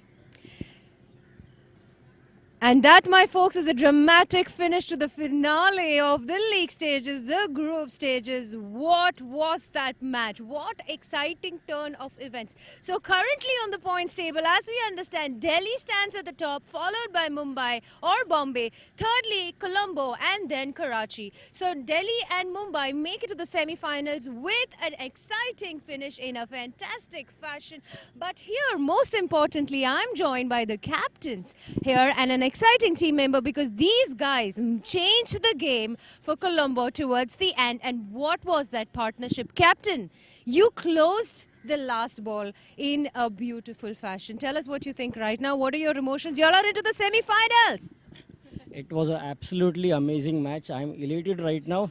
But the point is, the match shouldn't have come to this extent. We should have finished it pretty easily and pretty early. We actually gave them wickets, and that's what brought us to this extent here. Now, since you understand the mistakes, right, that is one important lesson that I can hear the party mood of all your teammates. I know you're missing out on it, and I'll let you go fast. But quickly, we understand what are the learnings that you're going to take forward. You already told us that, you know, the way the runs were planned, it was delayed. What else are you taking forward for the semi-finals as a learning? Our mistakes should not be repeated. 2 or 3 of our batsmen, they hit 2 boundaries. There were 8 runs already in the over, and then the fielder went back and they got out to the same fielder. You have to pick and choose your area of the field where you are hitting. Once the fielder has gone back, you could have easily rotated a few singles. We were already 10 runs we had taken in that over. 2 singles wouldn't have made any harm to us. So these are the mistakes we need to make sure we don't repeat that.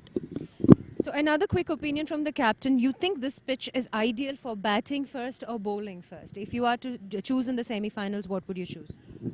Compared to the first match which we played here, that was a very slow wicket. This is a much better wicket. So if you ask me, it played almost the same as in the first inning. So I guess in the morning when the match was played, it must have been a much better wicket. So it doesn't really matter you bat first or bowl first if it's this kind of a wicket. Otherwise you have to play well. Those were wise words. Now, what was that? 30 runs इन्होंने score किया, 30 runs not out, और इन्होंने भी 20 runs score किया, 20 runs not out. बताइए आपको कैसे महसूस हो रहा है अभी? फीलिंग बेटर, अच्छा लग रहा है. जब इनिंग चल रहा था, हमारा इनिंग विकेट जल्दी निकल गया था, तो कैप्टन ने मेरे को बोला कि इनिंग कैरी करना है, लास्ट तक मैच ले जाना है. और ओपोनेंट्स ने बहुत अच्छी तरीके से आपको एक अच्छा फाइट दिया, तो आपने मेंटली आपके दिमाग में क्या चल रहा था तभी एंड तक? You had to hold it forward, कुछ भी करके जीतना ही था. आपके दिमाग में क्या चल रहा था? मैं बेसिकली छोटे छोटे टारगेट बना रहा था। ओवर में 4 रन करना है, ओवर में 4 रन करना टारगेट बना रहा था। 4 रन 5 रन वैसे गेम आगे लेके जा रहा था। आप कोई स्पेसिफिक बॉलर को टारगेट कर रहे थे क्या दिमाग में, मतलब हाउ यू प्लानिंग? ऐसा कोई प्लानिंग नहीं था। जनरल प्लानिंग ऐसा था कि ओवर में 4 रन या 5 रन करना है, इनिंग कैरी करना है। बस स्कोर लाइन सेट किया था दिमाग में। ओके, इंपॉर्टेंट क्वेश्चन अभी, what is the next plan? वापस होटल में जाके क्या करोगे आप लोग? ठीक है, सो जाऊंगा मतलब मैं मानूंगी भी नहीं। रेस्ट नो, कल हॉलीडे है बाय द वे, हम सब जानते हैं। What is your plan? Just go and enjoy. Okay, that's a very general term. Captain, what is your plan? I can say it. I'm the captain. We will party, but not to the tune of being unfit for the next match. But yes, we will enjoy it today. All right, he's going to party safe, but within the limits. So here we have it, Delhi at the top, followed by Mumbai, then Colombo, then Karachi. Unfortunately for Colombo and Karachi, they are not making it this time of the tournament, but we still have a chance for them to play for the plate, but that's going to happen for the finale. Well, for now, I'm going to cut it short and send it back to the commentators. See you tomorrow. Thank you very much, Shanu.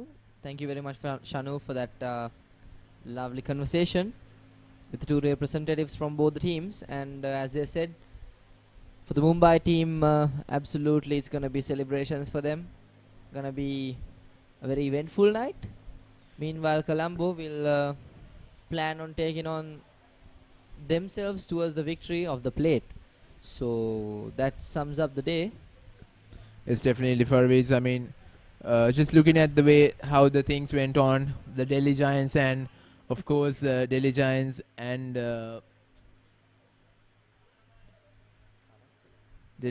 Karachi faced off really well, and Delhi Giants actually emerged victorious with a higher net run rate.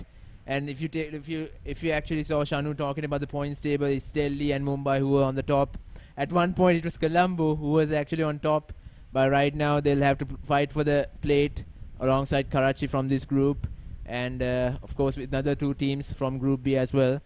But we finally got the confirmation that Delhi and Mumbai have qualified for the Cup semis from Group A.